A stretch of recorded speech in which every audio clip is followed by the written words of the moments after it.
The room is darker than you expect.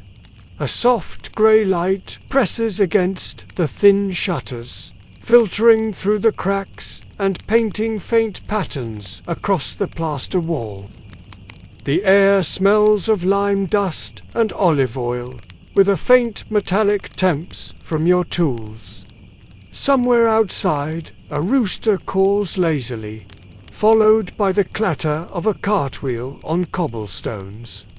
A slow morning in Pompeii, before the city has quite opened its eyes. So, before we sink deeper into this moment, take a second to like the video and subscribe, but only if you genuinely enjoy what I do here.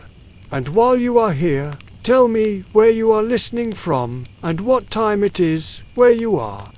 Now, let the light dim, let the fan hum quietly, and let's drift into tonight's story together. The air is cool as you rise from the straw mattress. Your hands find the edge of a wooden stool, rough from years of scraping marble shards. You stretch quietly, feeling the stiffness in your shoulders, the familiar ache that never quite leaves. This is the life of a craftsman, steady and unhurried. You move to the window and open the shutters halfway. The first light of dawn spills through the volcanic haze that always hangs near Mount Vesuvius. The mountain looks peaceful from here, its slopes tinted gold by sunrise, its shadow stretching over the fields beyond the city walls. To most, it is simply part of the landscape. To you, it is a distant reminder of how small your art really is. Your workshop smells faintly of beeswax and dust.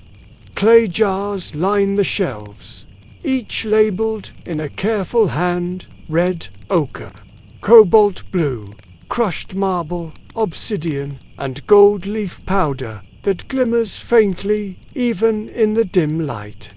You run your fingers over a half-finished mosaic on the floor, the cold tesserae rough against your skin. Every morning begins this way, with silence, a ritual before the noise begins. You sharpen your iron tools on a flat piece of pumice and watch the sparks leap, tiny and brief. The same sparks that your master once said were bits of captured starlight. You never knew if he was joking.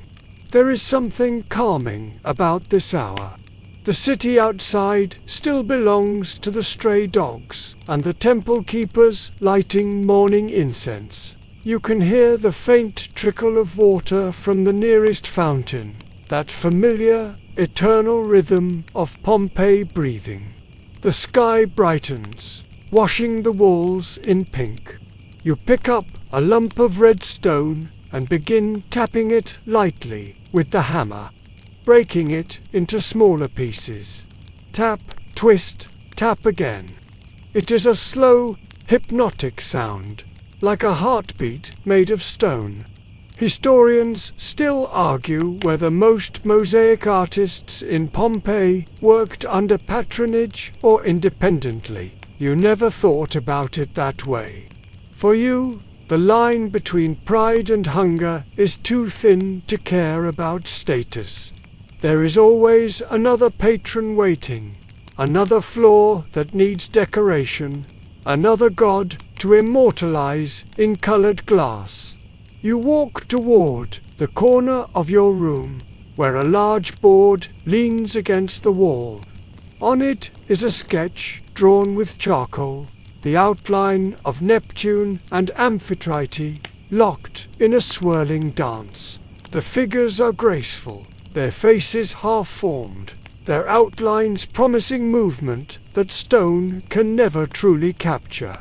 You have been working on this piece for weeks, piece by piece, color by color. You sip water from an earthen cup, the taste of clay and minerals grounding you. The jug was bought years ago at the market, its glaze chipped but still beautiful. Like most things in Pompeii, it survives through utility, not perfection. A faint sound drifts from the street, the call of a vendor setting up his stall. The city is waking. You tie a cloth around your head to keep the dust from your hair and step outside the workshop door. The morning light is sharper now, reflecting off the whitewashed walls of nearby houses. Across the narrow alley, a woman tosses wash water into the gutter. The stream flows past your feet, carrying the smell of soap and yesterday's wine. You greet a passing neighbor with a nod. He is a baker, his tunic already smudged with flour. The scent of his oven fills the air, warm and familiar. You make a note to trade him a small mosaic piece for a loaf later. He likes to place your tiny works in niches beside his oven, a charm for good fortune. Pompeii is smaller than people imagine. Streets twist and loop like veins, leading always to the same markets, the same temples, the same gossip. You could walk from the amphitheater to the harbor in less than an hour if you kept to the main roads, but you rarely do. The side streets are quieter, and their walls tell stories in color, faded murals of lovers, merchants, and gods. You return to the workshop, light the small oil lamp, and start arranging tools on your bench. Chisels, tweezers, brushes made from boar hair. Everything has its place. You take pride in order, even when chaos lurks outside. On the wall hangs a small mosaic fragment, a practice piece you made years ago when you first learned to shape glass. It depicts a bird mid-flight, each feather cut from a different hue of blue. It reminds you of the time your teacher scolded you for using too much color. Subtlety, he said, is what separates the artist from the decorator. You have never been sure you agree. You sit on the floor beside your latest project, a small panel meant for the entrance of a merchant's home. The design is simple, 2 dolphins circling a trident. You select a cube of green serpentine and place it beside the curve of the first dolphin. It fits perfectly, as if it had been waiting there for centuries.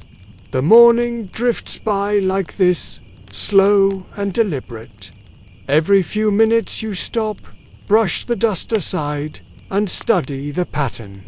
The work is less about art and more about patience. You are part sculptor, part mathematician, part dreamer. Each tessera must align not just in color, but in rhythm. Outside, a temple bell rings faintly. The sound echoes off the brick walls and fades into the hills. You close your eyes for a moment, letting it settle in your chest. One of the stranger facts about Pompeii is how much color filled the city. People today imagine it in ruins, grey stone, silent streets, but the truth is the opposite. Every wall was painted. Every statue once gleamed with pigment. Even the poor decorated their homes with small fragments of beauty. The city glittered, almost vain in its love for art. You place another piece, then another. The light shifts, turning from gold to white as the sun rises higher. Dust motes float like tiny planets in the beam. You brush your hand across your brow, leaving a streak of marble powder that catches in your eyelashes. Your apprentice has not yet arrived. He is always late, though he insists he runs errands for the pigment seller in the Forum. You know better. At his age, you were the same, curious about the city, distracted by its noise and promise. You pause and look again toward Vesuvius. A faint plume curls upward from the summit, a thread of smoke against the pale sky. It is nothing unusual. The mountain always breathes. The old priests say it is the god Vulcan tending his forge beneath the rock. You smile faintly. If Vulcan truly crafts fire there, perhaps he envies you, shaping beauty from stone rather than flame. The day stretches ahead, slow and certain. You know its rhythm by heart. Soon the street will fill with footsteps, the calls of merchants, and the chatter of patrons. But for now, in this quiet hour, it feels as though time itself has paused, waiting for you to place the next piece. And so you do, carefully, thoughtfully, like someone whispering a secret that only the stones can keep. The sound of the city begins as a murmur, low and steady, like the tide pulling against the shore. From your workshop doorway, you hear voices gathering strength, vendors shouting over one another, children chasing dogs, the hollow clop of mule hooves striking cobblestone. Morning has fully arrived in Pompeii. You dust your hands on your tunic and lean against the wooden doorframe. The sun has climbed higher now, washing the alley in gold. Across the street, a boy drags a basket of figs, his sandals flapping against the stones. Someone pours water from a jar, and the stream catches the light before vanishing into a drain. This city, you think, has its own rhythm, not fast, not slow, but circular, always repeating. The baker lights his oven, the barber opens his stall, the perfume maker sets out her vials of oil. Even the fountains sing the same tune each day, their steady trickle like the pulse of a living body. You turn back inside. The smell of hot bread drifts through the window. You imagine the baker's apprentice yawning as he shovels loaves into the glowing mouth of the oven. The scent mingles with the faint acid of crushed limestone from your workbench. Pompeii always smells of something. Food, stone, sweat, flowers, a mix of industry and indulgence. The first real sound inside your workshop is the scrape of your iron chisel. You set a slab of marble on the table and strike it with a small hammer, splitting it into uneven pieces. Each one catches the light differently, like frozen water. You sort them by color, pale ivory, deep sienna, streaks of gray, veined like smoke. Historians still argue whether mosaic artists at Pompeii were considered craftsmen or true artists. The truth lies somewhere in between. You know your place in the chain, below the sculptors, above the plasterers, invisible to the senators whose portraits you embed in tile. Yet you find beauty in that anonymity. When people walk across your work, they never think of the hands that shaped it. They simply admire the image, and that is enough. Outside, the street noise swells. You catch fragments of conversation. A woman complaining about the cost of olives. Two men debating a chariot race. Someone laughing too loudly for the hour. From the forum, faint music drifts. The high sound of a flute played by a street performer hoping for coins. You reach for a bowl of colored glass pieces, tesserae, from Alexandria, shipped months ago through the port. They shimmer like liquid jewels, emerald, turquoise, lapis. Expensive, yes, but worth every denarius when sunlight hits them. The trick is to blend them with local stone so the color never feels forced. It should look like nature itself arranged them that way. Your apprentice finally bursts through the door, panting slightly. His name is Livius, and he carries himself with the nervous pride of someone still learning what his hands can do. He apologizes quickly, muttering something about a slow market cart blocking the street. You do not scold him.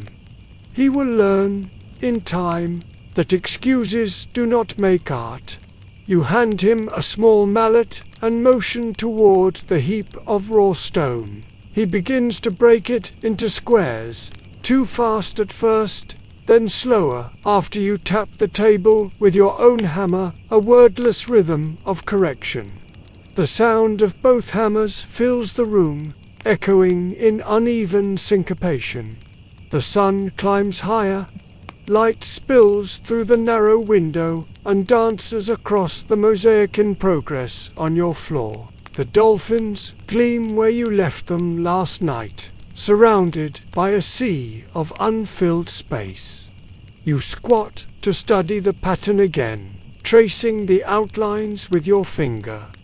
The lines feel alive, as if the creatures might start swimming at any moment. Pompeii outside is alive to a city humming with purpose. The water sellers clatter bronze cups on their carts. The spice merchants call out names of faraway lands. The air is thick with the dust of 100 chores. You pause to sip from your clay cup again, this time filled with watered wine. A habit you learned from older craftsmen. Drink slowly, never to dull your senses, only to soften the edges of the day. A faint vibration travels through the ground, so subtle that you almost dismiss it as a passing cart. Still, it makes a few tools rattle on your table. Livius glances up, startled. You tell him not to worry. The ground moves sometimes. Always has. The priests call it Vulcan's sigh. He nods and returns to work, though his blows are more cautious now. As the morning grows louder, a group of neighbors passes by your door. You hear them gossip about a senator's mistress, about a shipment of exotic birds, about a new mosaic being commissioned at the Temple of Apollo. You smile to yourself. Perhaps your work will be seen there someday, under the footsteps of the city's elite. You pick up a shard of obsidian, deep black and sharp as a secret. It catches your reflection for a moment, a tired face, streaked with dust, eyes squinting against the light. You press it into the edge of the mosaic to mark the dolphin's eye. The contrast makes the whole figure come alive. The street continues to sing its daily song. Somewhere nearby, a metal worker hammers bronze into shape, the ring of it clean and rhythmic. A donkey brays in complaint. A woman laughs. The ordinary world continues, unaware that these moments will one day be frozen in time, beneath ash and silence. One of the more curious details about Pompeian streets, something visitors from Rome always comment on, is the stepping stones.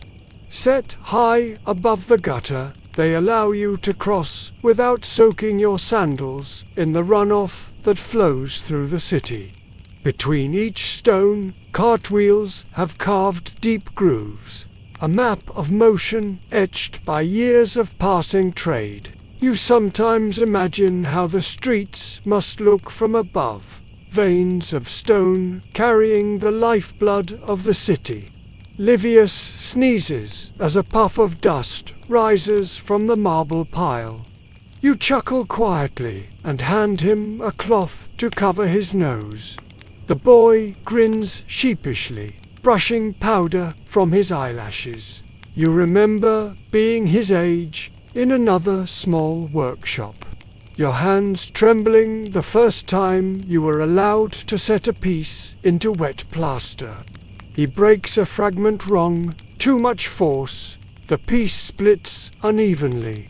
You take it gently from his hand, run your thumb along the fracture, and show him how to turn it so the grain catches the light. Every mistake, you say softly, is only a new pattern waiting to be seen. He nods, watching closely. Outside, the morning deepens into midday brightness. Shadows shrink beneath the carts. The forum bells begin to toll, marking the next hour. You hear the echo drift through the street, softened by distance. You take a deep breath, savoring the mix of scents. Warm stone, figs from the vendor's stall, faint salt from the harbor breeze. The city is fully awake now. So are you. Each sound, each smell, each shimmer of color feels like part of a grand composition, one that no single artist could ever finish. And yet, here you are, shaping your own tiny fragment of it, one square at a time. The hammer lifts again. The world continues its rhythm. The rhythm of the morning settles into a steady pulse. Hammer, breath, scrape, pause. The same movements repeated thousands of times before, and thousands still to come. You have long since stopped counting the hours by the sun. Time for you is measured in tesserae. A faint breeze slips through the workshop window, stirring the fine marble dust that hangs in the air like mist. You wipe your forearm across your brow, leaving a pale streak behind. The light through the window has turned sharp and white now, washing every surface in brightness. Livius works beside you, his rhythm uneven but improving. You can tell he is starting to feel the shape of the stone, not just its weight. You say nothing, there is no need. The sound of the hammer will teach him more than words ever could.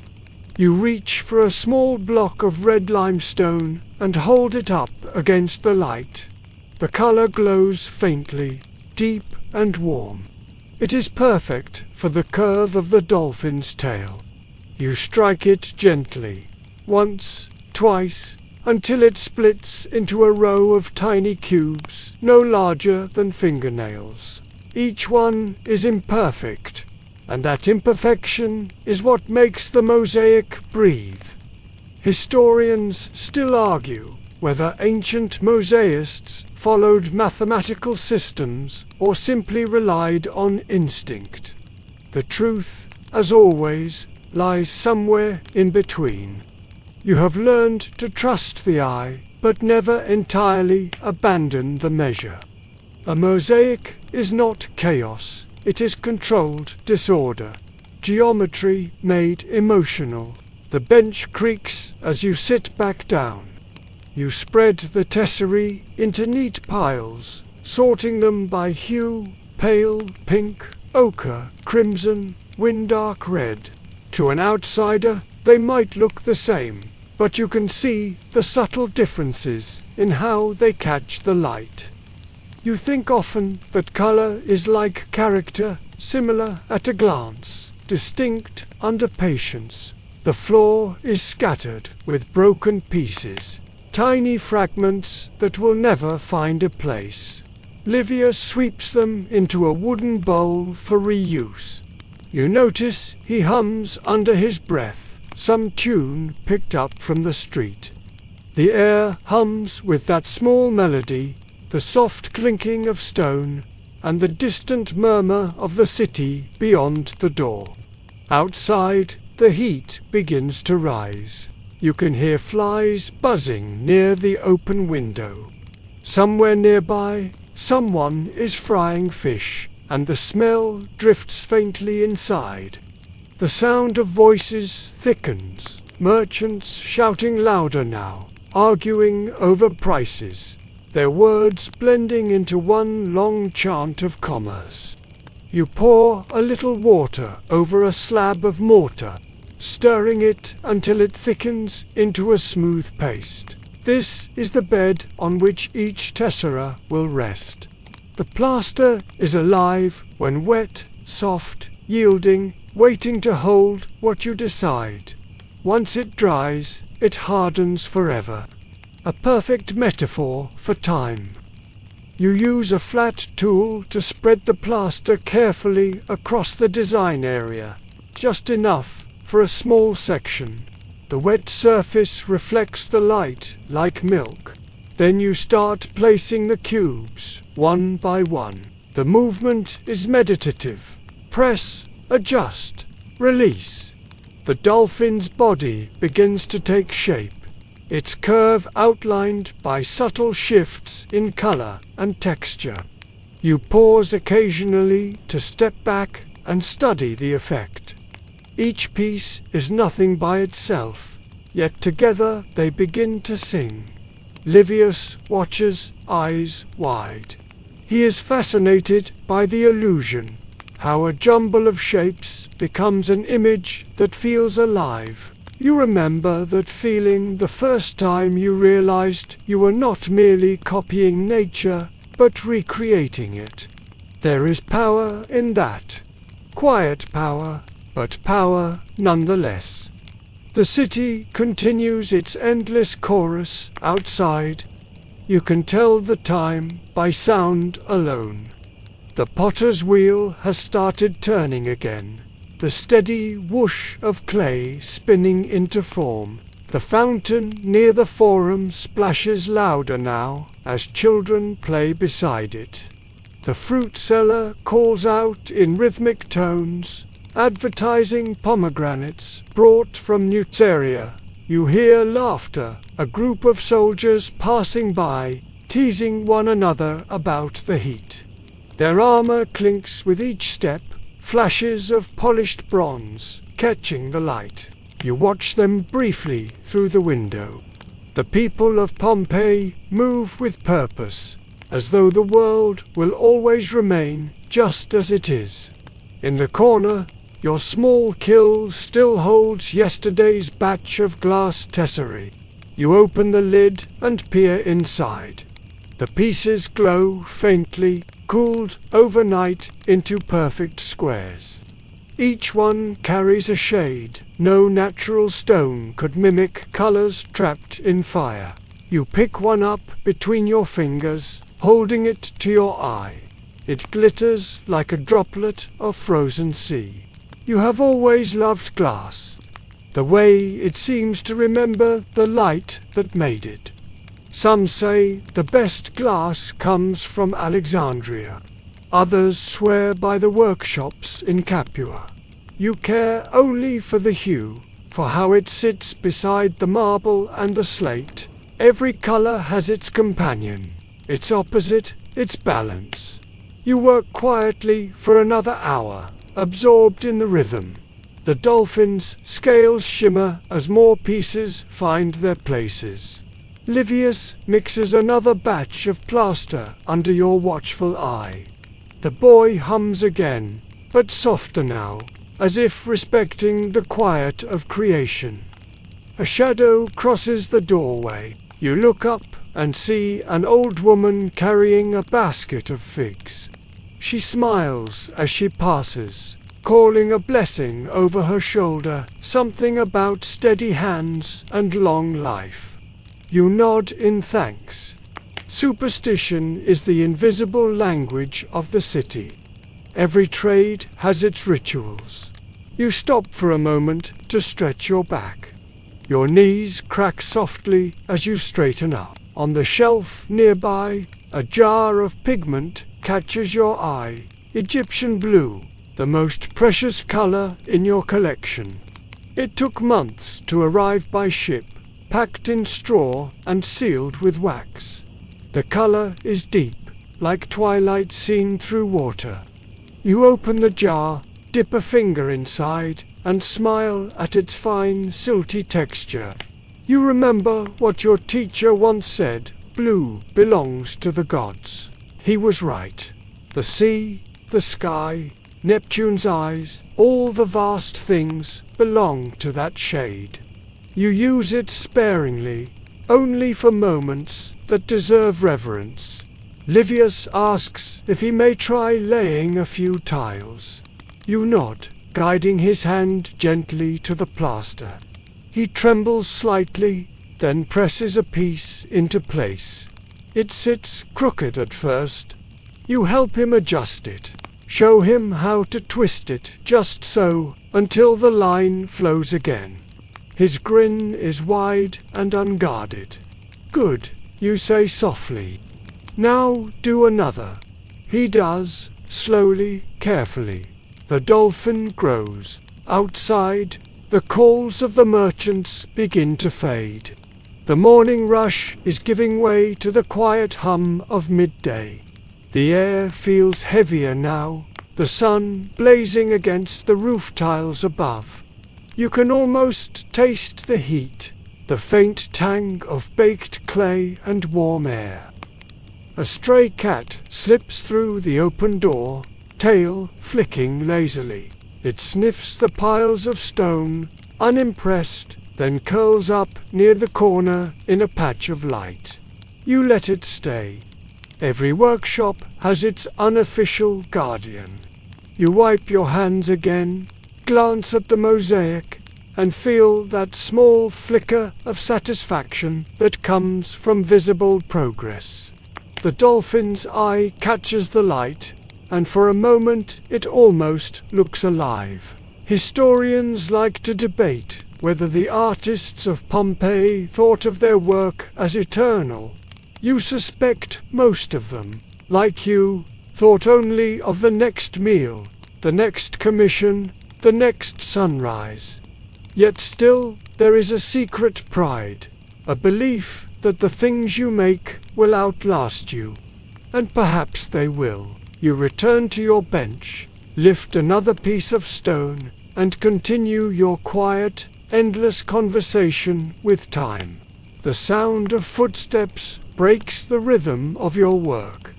A man's voice calls from the street, firm but polite, followed by the shuffle of sandals against the stones. You wipe your hands on your tunic and glance toward the door. Livius straightens immediately, sensing the importance of the moment. The patron has arrived. You set down your hammer, careful to look composed but not overly eager. The man steps into the workshop, blinking in the dim light. His tunic is white but dusted from travel, a gold ring glinting on his finger. His face is lined but confident, the face of someone used to being obeyed. "Good morning," he says, glancing around. His tone carries the easy authority of wealth. "Good morning, sir," you reply, bowing your head slightly. He surveys the room, his eyes lingering on the mosaic in progress. "Ah, the dolphins. Coming along well, I see." You smile faintly. "They will swim by week's end, if the weather stays kind." He chuckles. "The gods willing." He steps closer, hands clasped behind his back, studying the detail. You watch him carefully, trying to read his reaction. Patrons are unpredictable, sometimes generous, sometimes cruel, always restless. They love to feel involved in the process, even when they understand nothing about it. "The colors are finer than I expected," he says. "This green, where did you find it?" "Serpentine," you explain. "From the slopes beyond Herculaneum. A difficult stone, but strong." He nods thoughtfully, though you can tell he is thinking about something else entirely. Perhaps the cost. Perhaps the impression it will make on his guests. He wanders through the small workshop, picking up tools he does not recognize, setting them down again. Livius stands quietly by the door, eyes lowered. You know this dance well. The patron must feel his importance acknowledged. You give him polite space to wander, answering his occasional question with measured calm. Historians still argue whether artists of your kind held any true respect in Roman society. You know better. Respect is a currency, and like all things, it can be bought with skill. A beautiful mosaic can make even a senator's guest pause in admiration, and in that pause, you exist, if only for a moment. The patron crouches beside the mosaic, squinting at the pattern. "This line here," he says, pointing with a clean finger, "is it meant to curve more?" You kneel beside him. "It will curve once the plaster sets. The pieces settle as they dry." He nods again, pretending to understand. "Yes, yes, of course." You resist the urge to smile. He stands, brushing his hands. "And the cost?" he asks casually, though you can see he already knows the answer.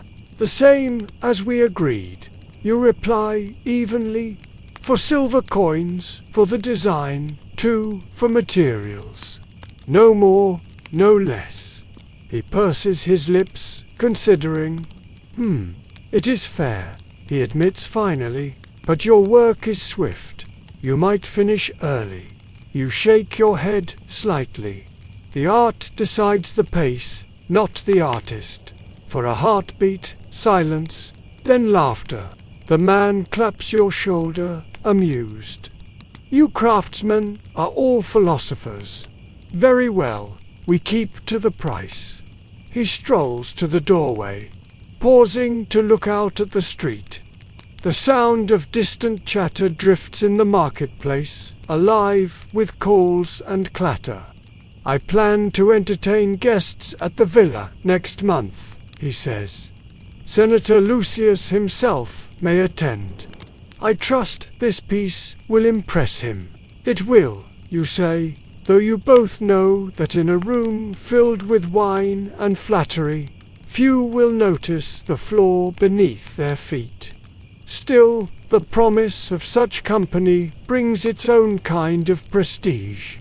He turns back toward you, the light from the doorway outlining his figure.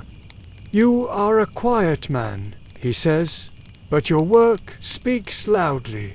I like that." You bow your head again. "Thank you, sir."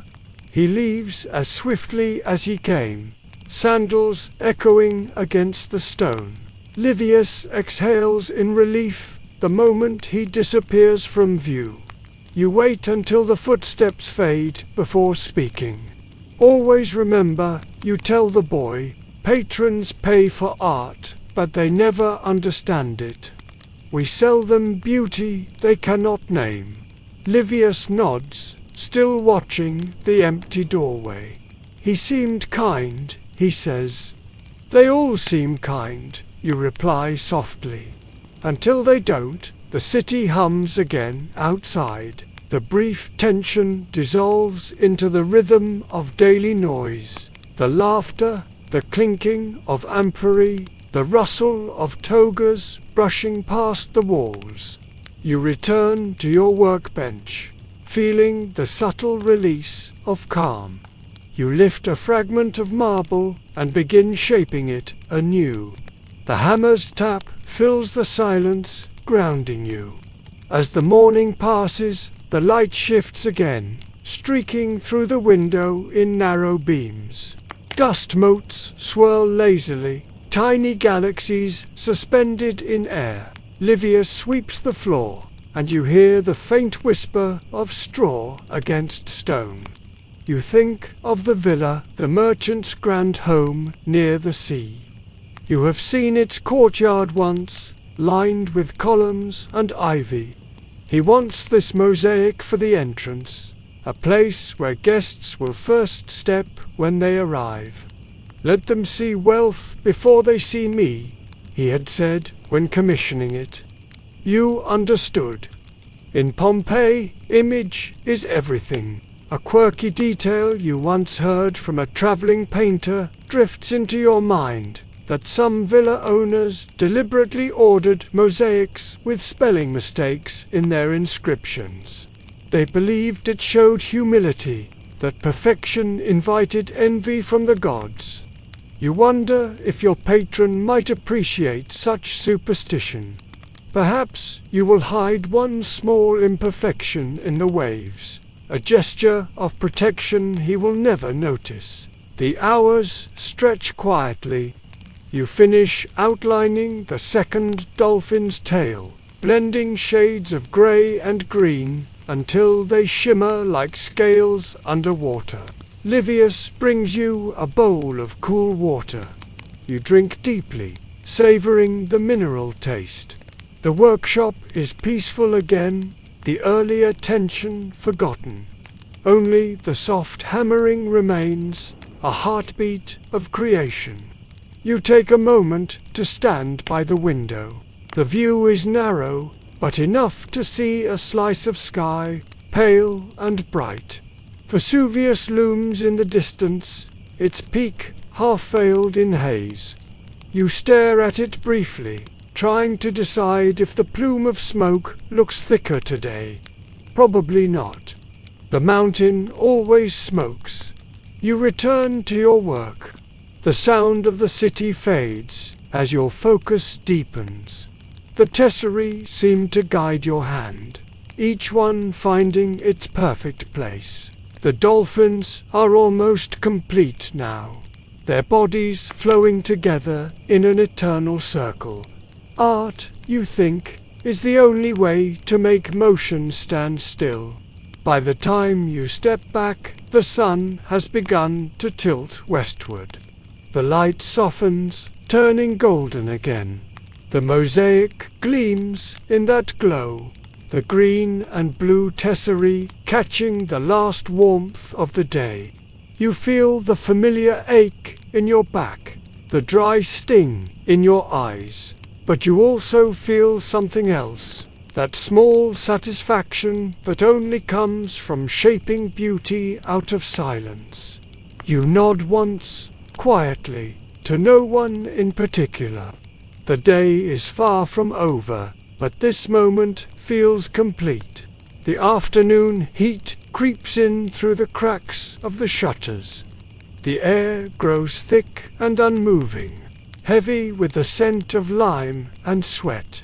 You wipe your palms on your tunic, then glance toward Livius, who is now sitting cross-legged near the door, trying to sort a tray of uneven stones. His face is streaked with dust, and his nose twitches from the fine powder that drifts like snow through the room. He sneezes loudly, and the sound startles the cat from its nap in the corner. You cannot help but laugh softly. Careful, you say. You'll scare the dolphins from their sea. Livius grins, rubbing his nose. It feels like I've swallowed half the quarry, he says, his voice muffled. You hand him a damp cloth. Breathe through that, you say. It's not the stone that kills, it's the dust that never leaves. He nods, obedient now, and ties the cloth around his mouth. You watch him for a moment, his movements uncertain but eager. The same mix of confidence and clumsiness you once had. Apprentices are like fresh clay, you think. They take the shape of whatever molds them first. You pick up your chisel again and return to the workbench. The steady rhythm begins anew. Tap, shift, breathe, wipe. Each sound blends into the hum of the street outside, creating a strange harmony between the world within and the world without. Historians still argue whether workshops like yours were organized guilds or informal circles of craftsmen. In truth, you suspect it was a little of both. Skill flows where it is needed, from teacher to apprentice, from one cracked hand to another. No paper, no records, just memory passed down through labor. You were once a boy like Livius, your fingers blistered, your pride bruised by correction after correction. You still remember your master's voice, rough, impatient, but never cruel. He taught that art was not talent but endurance. The gods may gift inspiration, he said once, but it is the hands that must obey. You glance around the workshop. The tools are nearly all his worn handles, blades sharpened thin by years of use. He had no children, only students. When he died, his bench became yours. You wonder sometimes if his ghosts watch your work with approval or amusement. Livius sneezes again, a muffled sound beneath his cloth. You chuckle, shaking your head. You'll get used to it, you tell him. Everyone breathes stone before they breathe art. He nods and continues sorting. The sunlight moves across the floor in slow increments, marking the passage of time. Shadows of the window bars fall across the mosaic, striping the dolphins with bands of gold and grey. The silence stretches. Then Livius speaks hesitantly. Master, do you think anyone will remember us? The ones who make these floors. You pause, mid-strike. The question lingers, fragile as dust. Remember us, you repeat softly. No, not by name. He looks down, disappointed. You smile faintly, but that's the beauty of it, isn't it? People will walk across our work without knowing who made it. They'll see the color, not the sweat. The image, not the cracks. That's how art lives longer than its maker. Livius thinks for a while, then nods. Like the gods, he says finally, unseen, but everywhere. You raise an eyebrow, amused. Perhaps not as powerful, but yes, something like that. The boy grins and returns to his sorting. You notice he's beginning to arrange the stones not just by color, but by shade instinct guiding him more than instruction. You feel a quiet pride, the kind that does not need to be spoken.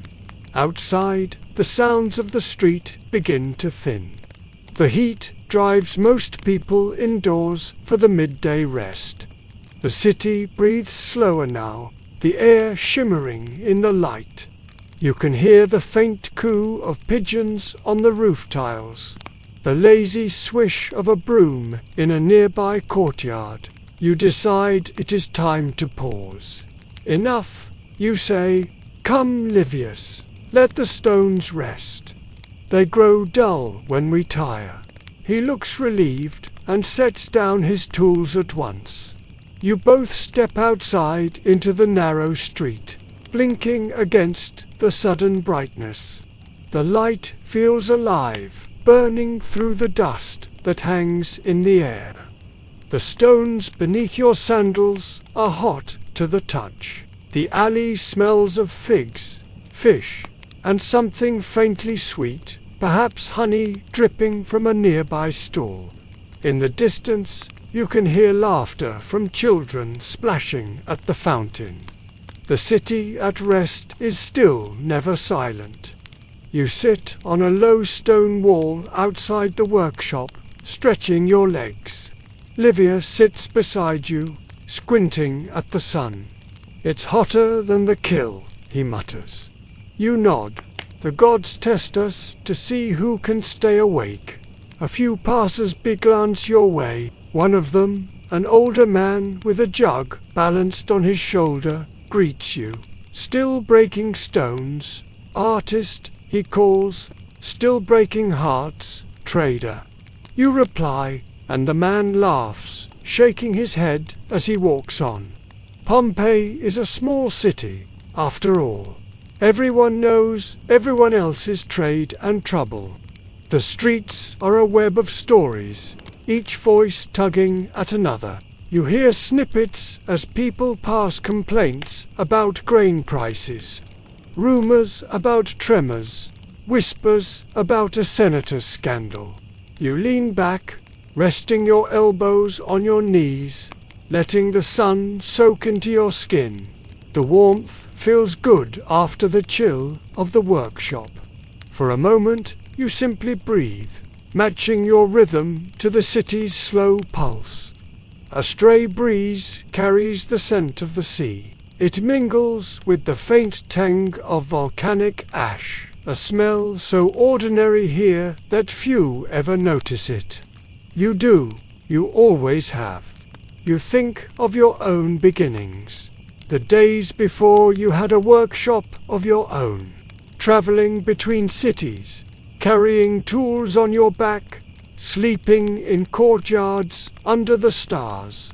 Each commission was a chance, each coin a test. You worked for temples, for taverns, even for tombs. A mosaic floor in a dead man's house still counts as beauty, after all. You remember one of your earliest pieces, a small mosaic in a bathhouse, showing a fish caught in a net. It was crude by your current standards, uneven in color and line, but it was honest. You sometimes wonder if it still exists, somewhere beneath the grime and steam, waiting for eyes that will never come. Livius interrupts your thoughts. Do you think I'll ever have my own workshop? You look at him, the way his hair clings damp to his forehead, the seriousness in his young face. If you keep your hands steady and your pride quiet, you say, yes, but first, you must learn how to see. He frowns. I can see fine. You smile. Seeing is not looking. Looking shows you the world. Seeing shows you where to place the next stone. He tilts his head, pretending to understand, but you can tell he doesn't, not yet. He will. You stand, brushing dust from your tunic. Come, you say, time to eat. Even gods of stone must have bread. Livius laughs and follows. As you walk toward the courtyard, the sun presses hard upon your shoulders, and the city around you hums softly, alive, ancient, unaware. The work waits for your return, the mosaic half-born beneath the light, and in that waiting, somehow, there is peace. The courtyard smells of bread, olives, and sun-warmed stone. You sit beneath the shade of a fig tree, its broad leaves fanning the air with slow motion. Livius settles beside you, setting down the basket of food he fetched from the corner market. The day hums with lazy silence, broken only by the soft buzz of insects and the occasional drip of water from the fountain nearby. Lunch is simple. Flatbread wrapped in linen, a small clay bowl of olives, and a jug of watered wine that has gone slightly warm in the heat. You tear a piece of bread and chew slowly, letting your jaw rest after hours of biting concentration. The taste is plain but satisfying, and the act of eating feels like part of a ritual older than memory. Don't eat so fast, you tell Livius, who is already halfway through his portion. Chew slowly, or you'll forget you ate. He nods and slows down, though his eyes still dart toward the fig tree's branches above. A ripe fig dangles just out of reach, dark, purple, and tempting. You notice his gaze and smirk. Go on, take it. The tree won't mind. He grins and stands, jumping slightly to pluck the fruit. When he returns, juice runs down his fingers, sticky and sweet. He splits it in half and offers you a piece. You take it, biting into its softness. The flavor bursts across your tongue, earthy, honeyed, almost to ripe. For a moment, you both eat in companionable silence. The city beyond the courtyard feels distant, as though muffled by the heat. Somewhere, a woman sings a soft tune while washing clothes, the sound blending with the splash of water and the creak of a wooden bucket. You lean back against the wall, closing your eyes. The warmth seeps through the fabric of your tunic. Livius lies down on the stone floor, using his arm as a pillow. The boy will fall asleep soon.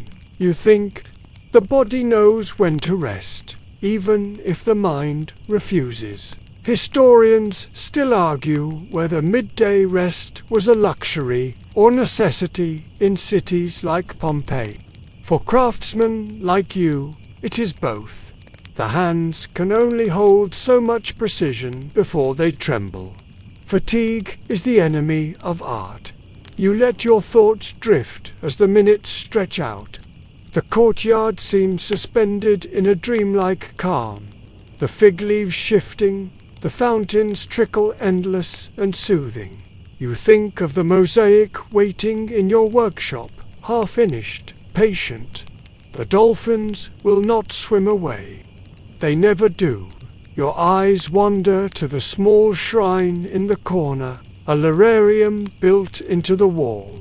Inside it stand two clay figures, household spirits guarding the space.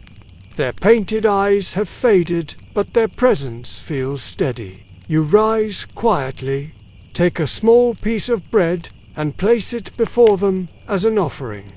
Keep the plaster smooth and the hands steady, you murmur. A quiet prayer that every artisan whispers, even those who pretend not to believe.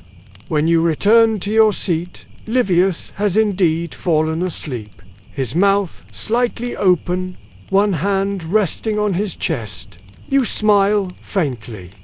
Youth never lasts, but the exhaustion of honest work feels eternal. You sip from the jug of wine, watching the sunlight dapple the stones. Beyond the walls, life continues, the faint sounds of the forum, the bark of a dog, the distant crackle of a blacksmith's forge. The city feels both vast and intimate, every noise carrying the warmth of familiarity. You tear another piece of bread and dip it into the olive oil, tasting the faint bitterness. The texture reminds you of your own craft, smooth, yet rough beneath the surface. Every detail hides a flaw, and every flaw hides a kind of truth. A quirky fact you once heard returns to your mind, that some Pompeian households believed placing mosaics of food near kitchens brought abundance. Others placed tiny depictions of guard dogs by the entrance to ward off thieves. You wonder if the gods truly care for such details, or if humans simply find comfort in believing they do. You glance again at Livius, his chest rising and falling in steady rhythm. His dreams are probably simple, full of shapes and colors, or perhaps a vision of a workshop of his own someday. You envy that simplicity. You shift slightly, adjusting your position against the wall. Your back protests, but you ignore it. The life of a craftsman is one long conversation with pain, a quiet exchange between endurance and satisfaction. The sun has begun its slow descent, the light softening to gold again. You know that soon you will need to return to work. The plaster must be laid before it cools. But for now, the stillness holds you.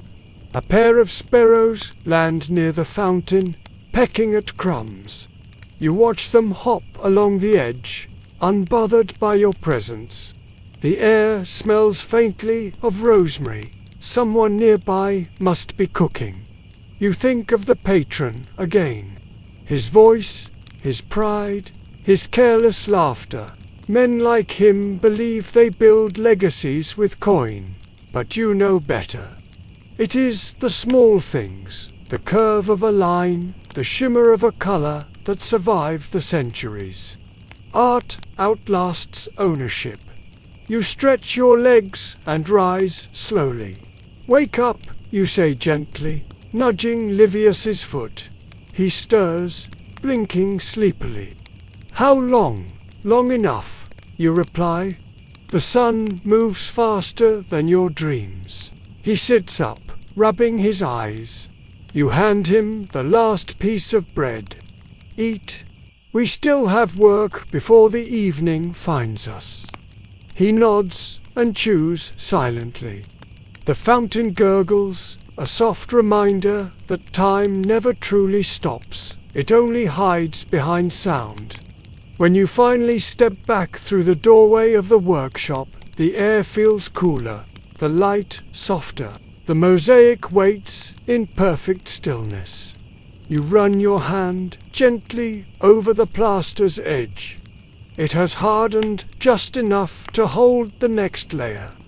Livius takes his place beside you, and for a moment you both stand there, quiet and focused.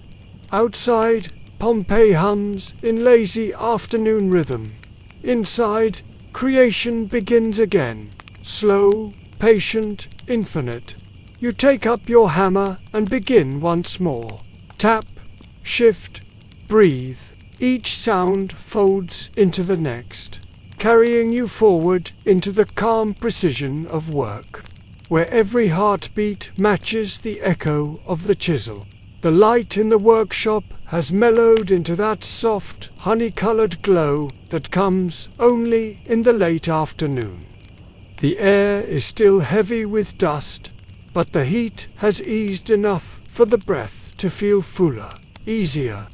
You and Livius are back on the floor, your knees brushing the edge of the mosaic as you continue placing tesserae one by one, slowly bringing the image to life.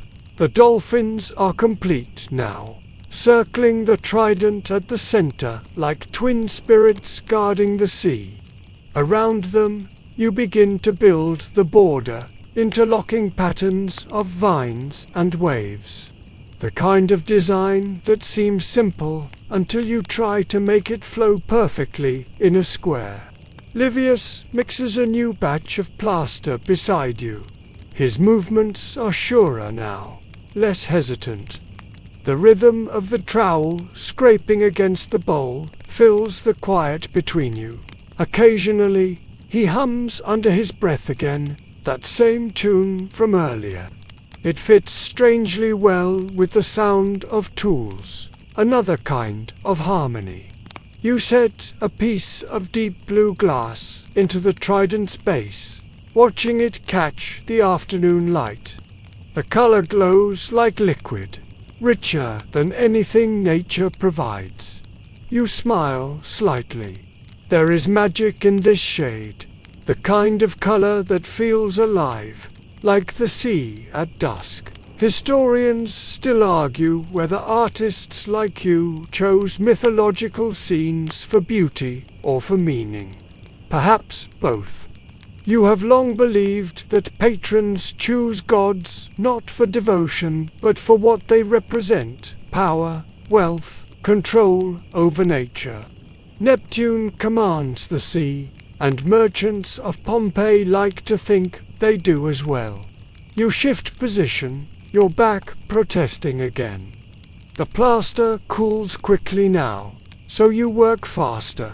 The mosaic grows in concentric motion, the outer edge taking on a life of its own. The dolphins seem to spin, caught in eternal motion that will never end, never fade. Livius watches you closely.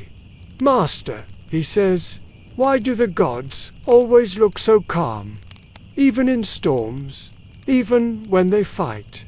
You pause, pressing a piece of ivory marble into place. "Because calm is power," you say quietly. "Anyone can rage. Few can endure." He nods slowly, though you can see he is still thinking about it. The boy's mind is always reaching for meaning. You admire that it reminds you of yourself when the world still felt wide and unmeasured. Outside, the faint hum of life continues. The streets are quieter now, though the echo of voices still drifts from somewhere nearby. You hear the faint ring of the blacksmith's hammer again, steady as a heartbeat. A woman passes the window, carrying a basket of laundry, singing softly to herself. You pause to drink a little more wine, diluted this time with water from the jug. The taste is faintly metallic, but refreshing. The cat returns, brushing against your ankle before curling into the same warm patch of light. It has chosen its place wisely. You turn back to the mosaic. The trident gleams at the center, its lines clean and deliberate. Around it, the blue tesserae shimmer in ripples, capturing motion that will never truly move. You love this illusion that stone can feel like water, that permanence can mimic flow. A tiny crack runs along one corner of the plaster. You notice it immediately. With a small knife, you carve the edge smooth again before the floor deepens. The sound of the blade against wet lime is soft and sharp at once. Livius looks over your shoulder. "How did you see that?" he asks, astonished. You shrugged lightly. The eyes learn. They stop looking at what is there and start seeing what should be there. He grins. You speak like a priest sometimes. You chuckle softly. "Then let the gods grant me a steady hand." He laughs, the sound breaking the quiet.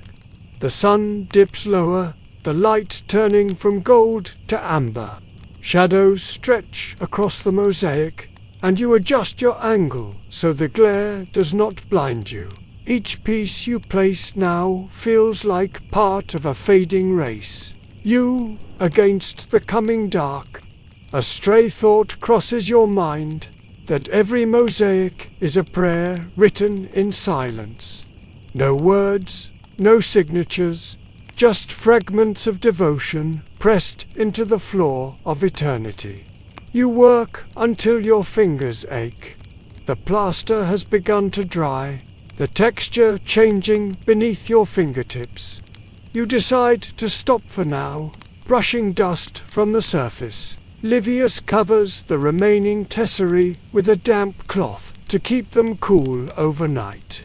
The two of you sit back on your heels, studying the day's progress.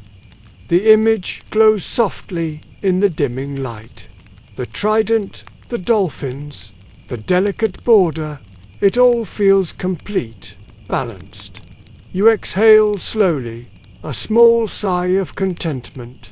Pompeii's air changes in the evening. The scent of heat fades, replaced by cool stone and the faint sweetness of lamps being lit. The sound of distant laughter floats in from the taverns. A flute begins to play somewhere down the street, a melody light enough to carry through open windows. You stand, stretching your stiff limbs. Livius does the same, rubbing his wrists.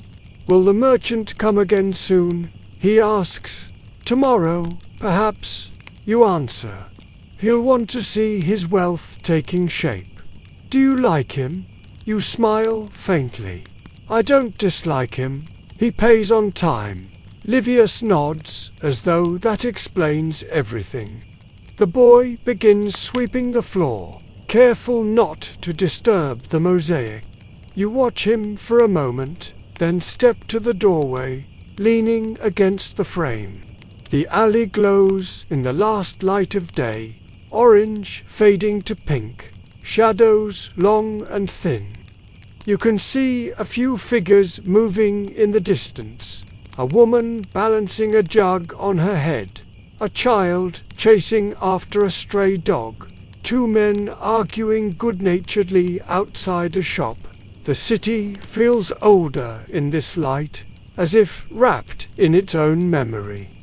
A scholarly visitor once told you that art is what keeps a city alive long after its people vanish. You didn't understand it then. Now you think you do. The stones beneath your hands will outlast all of this. The laughter, the gossip, the heat. Long after Pompeii forgets your name, the dolphins will still be circling.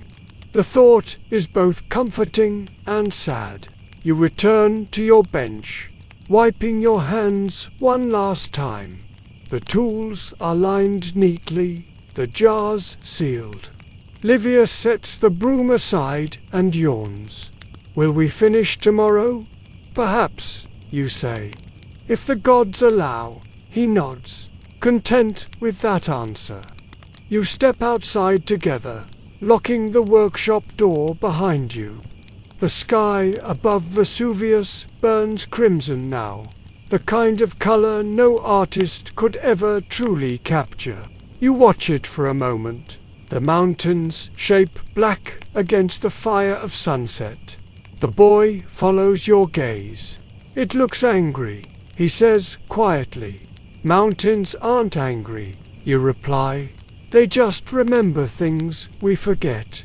He tilts his head, confused, but you don't explain further. Some things are better left as mysteries. The two of you turn toward the market, walking in silence as the sounds of evening rise around you. The murmur of conversation, the distant splash of fountains, the laughter of lives continuing in blissful ignorance of how fragile they truly are. And beneath it all, the memory of your hammer still echoes faintly in your ears, like a heartbeat that never quite stops. The public baths are louder than you remember. Steam rises in clouds, carrying the smell of sulfur and oil, echoing voices bouncing from the marble walls. You step inside, carrying a small wooden box of colored tiles, your tunic sticking slightly to your skin from the humidity. Livius follows close behind, trying not to stare too long at the frescoes of gods and athletes that cover every wall. It is late afternoon now, and the bathhouse is crowded with the kind of energy that only appears when work fades and leisure begins. Men of every station lounge near the pools, their talk mixing politics with gossip, religion with rumor. You hear fragments as you pass, names of senators, of gladiators, of gods invoked half in jest. You weave through the crowd, keeping your head low, until you find the overseer near the far wall. He is a tall man with a short beard, his tunic marked by stains from the mineral water. When he sees you, his face brightens. "Ah, the artist," he says. "We thought you'd forgotten us." "Never," you reply. "You asked for tiles for the fountain, and here they are." You open the box and show him the small squares, turquoise glass, white marble, and a rare piece of golden enamel that catches the lamplight like flame. He whistles in appreciation. "Beautiful," he says, lifting one between thick fingers. "The gods themselves might bathe here." You nod politely, though you know he will take credit for the idea when the patrons ask. That is how things work. The artist provides beauty. Others claim ownership. Historians still argue whether these bathhouses were truly centers of culture or simply indulgence wrapped in marble. You think it is both. Here, senators share gossip with sailors. Merchants argue with philosophers, and slaves carry trays of fruit between pools. The city's pulse beats strongest here, where everyone pretends to be equal under the steam.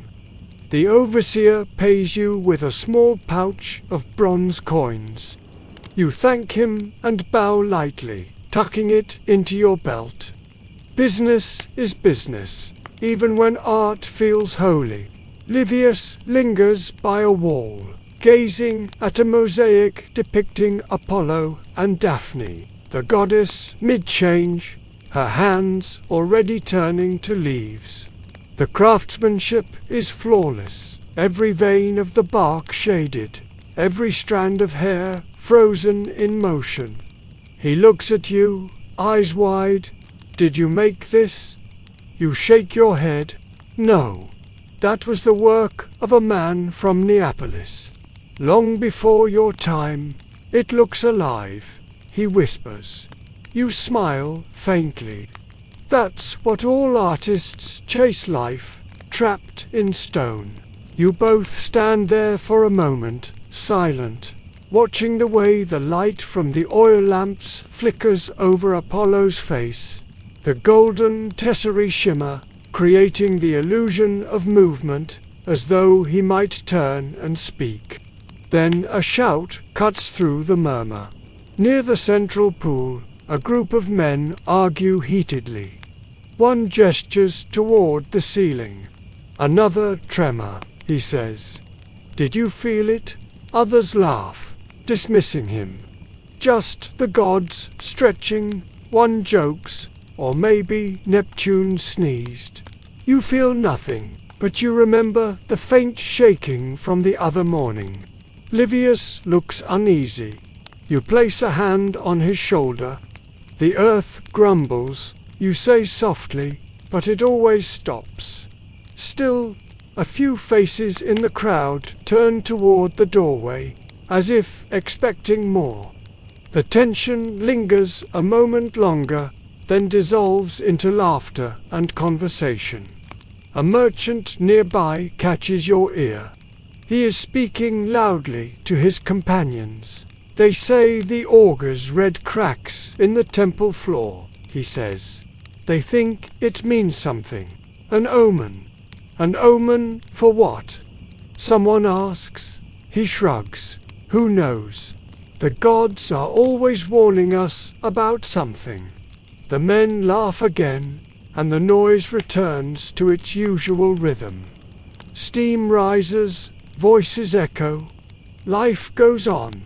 You exchange a glance with Livius. Come, you say. We've work enough to finish before night. As you make your way out, you pause to look once more at the walls, the frescoes, the mosaics, the carved marble figures half hidden in mist. Every inch of this place is art, layered upon art. Even the benches are beautiful. It's a city that cannot bear to be plain. A quirky rumor comes to mind, one told to you by another craftsman years ago, that the bathhouses of Rome had hidden mosaics under their floors. Images so scandalous they could only be shown when the water drained. You never knew if it was true, but it seems exactly the kind of secret Pompeii would hide. Outside, the evening air feels cooler, carrying the smell of the sea. You take a deep breath. The sound of the crowd fades behind you, replaced by the distant cry of gulls. The sky has turned pale violet.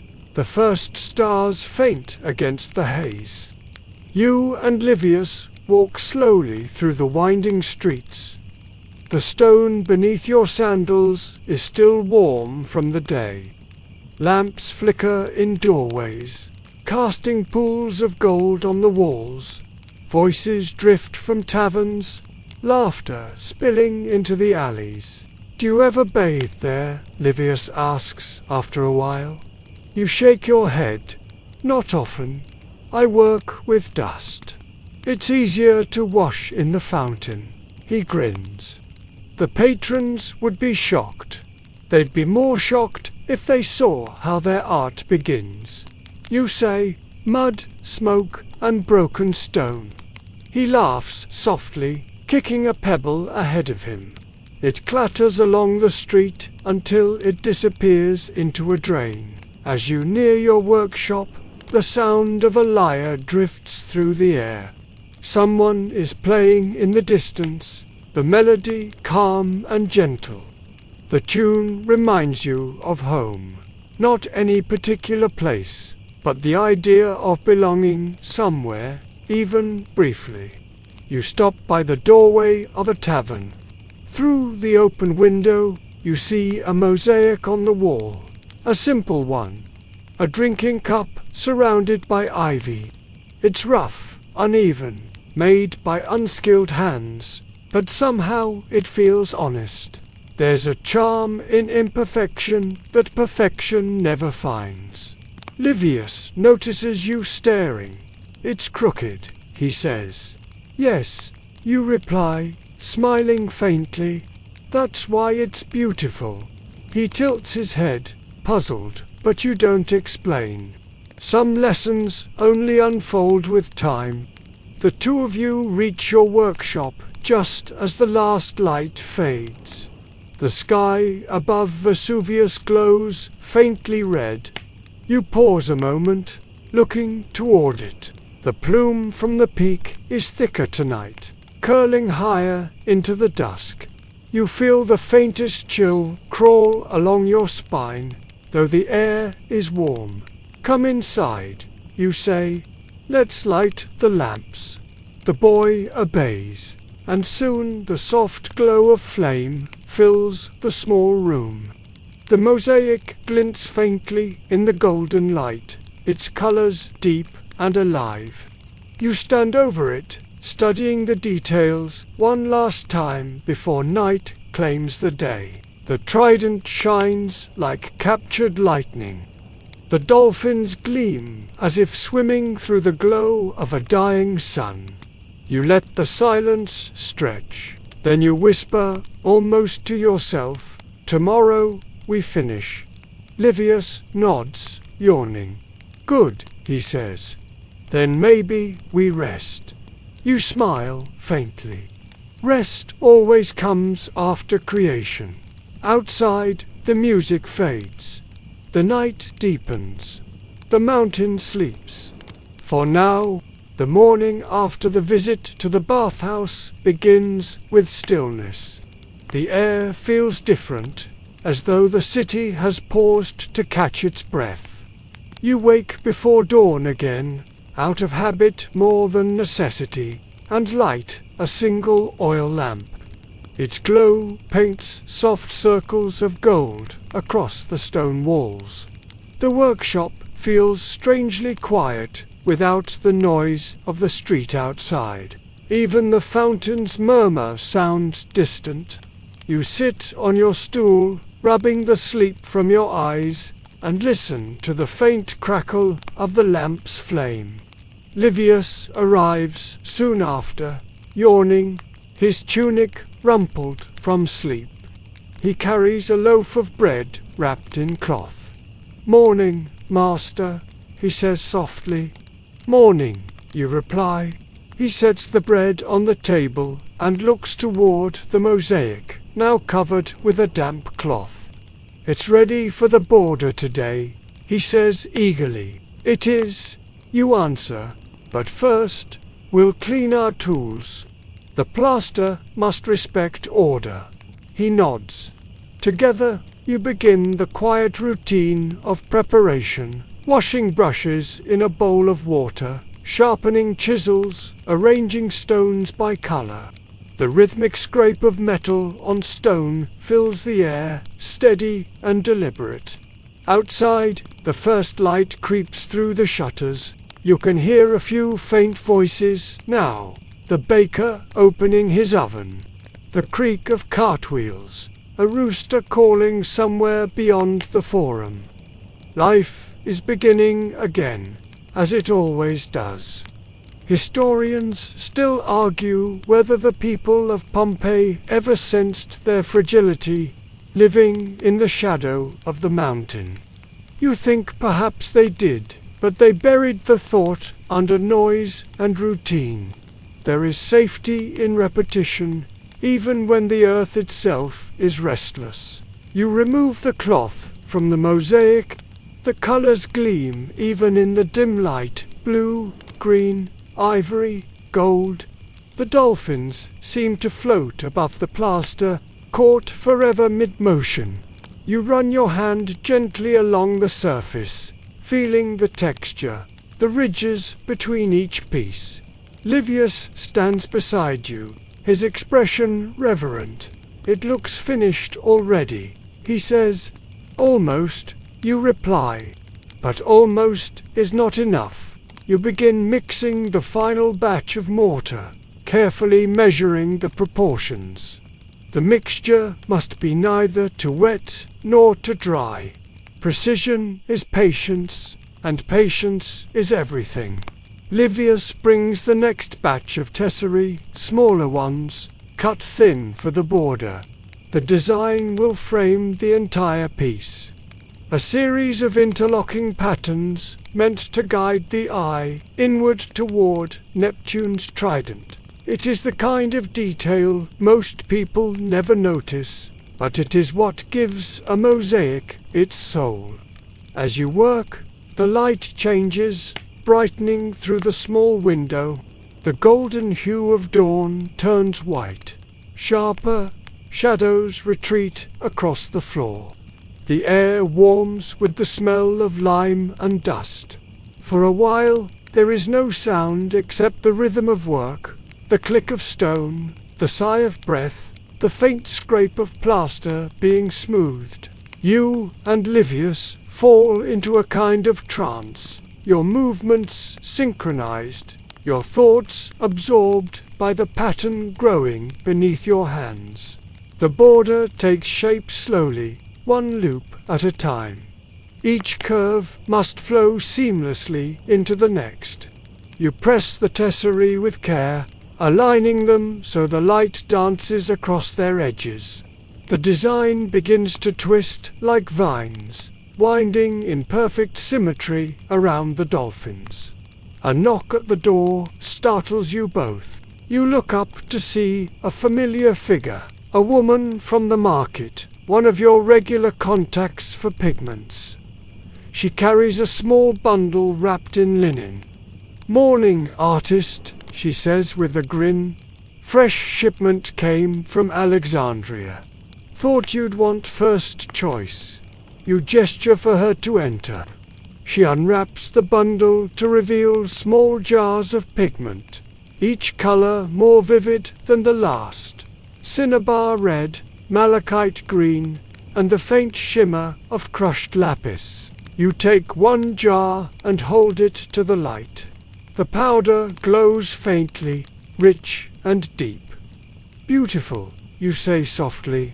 "Expensive," she replies with a smirk. "Beauty always is." You laugh quietly and hand her a few coins. "Worth it," you say simply. She lingers a moment, looking round the workshop. "The city feels strange today," she says after a pause. "Did you notice? The air smells like smoke, but there's no fire." You glance toward the window. The sky looks clear enough, though a faint haze drifts above the rooftops. You shrug lightly. "Perhaps the wind changed," you say. "The sea sometimes carries the scent of the mountain." She nods, though her expression remains uncertain. "Still, be careful," she says as she gathers her things. "The earth doesn't grumble without reason." When she leaves, Livius looks uneasy. "Do you think she's right?" You sigh. People always see omens in ordinary things. Worry is a kind of superstition too. He nods, though not convincingly. You return to your work, letting the conversation fade. Hours pass. The mosaic grows, piece by piece, until the border nearly closes. You pause to stretch your hands, feeling the ache in your fingers. Livius wipes sweat from his brow. his face streaked with plaster dust. You both step outside for air. The alley is brighter now, the sunlight glinting off the whitewashed walls. A few people walk past, merchants, children, a priest carrying a basket of offerings. The city looks unchanged, yet something feels slightly off. The air carries a faint shimmer, like heat rising from stone, even though the morning is still cool. You and Livius walk toward the fountain. The water flows steadily, though its surface trembles faintly, disturbed by something unseen. You fill your cup and drink.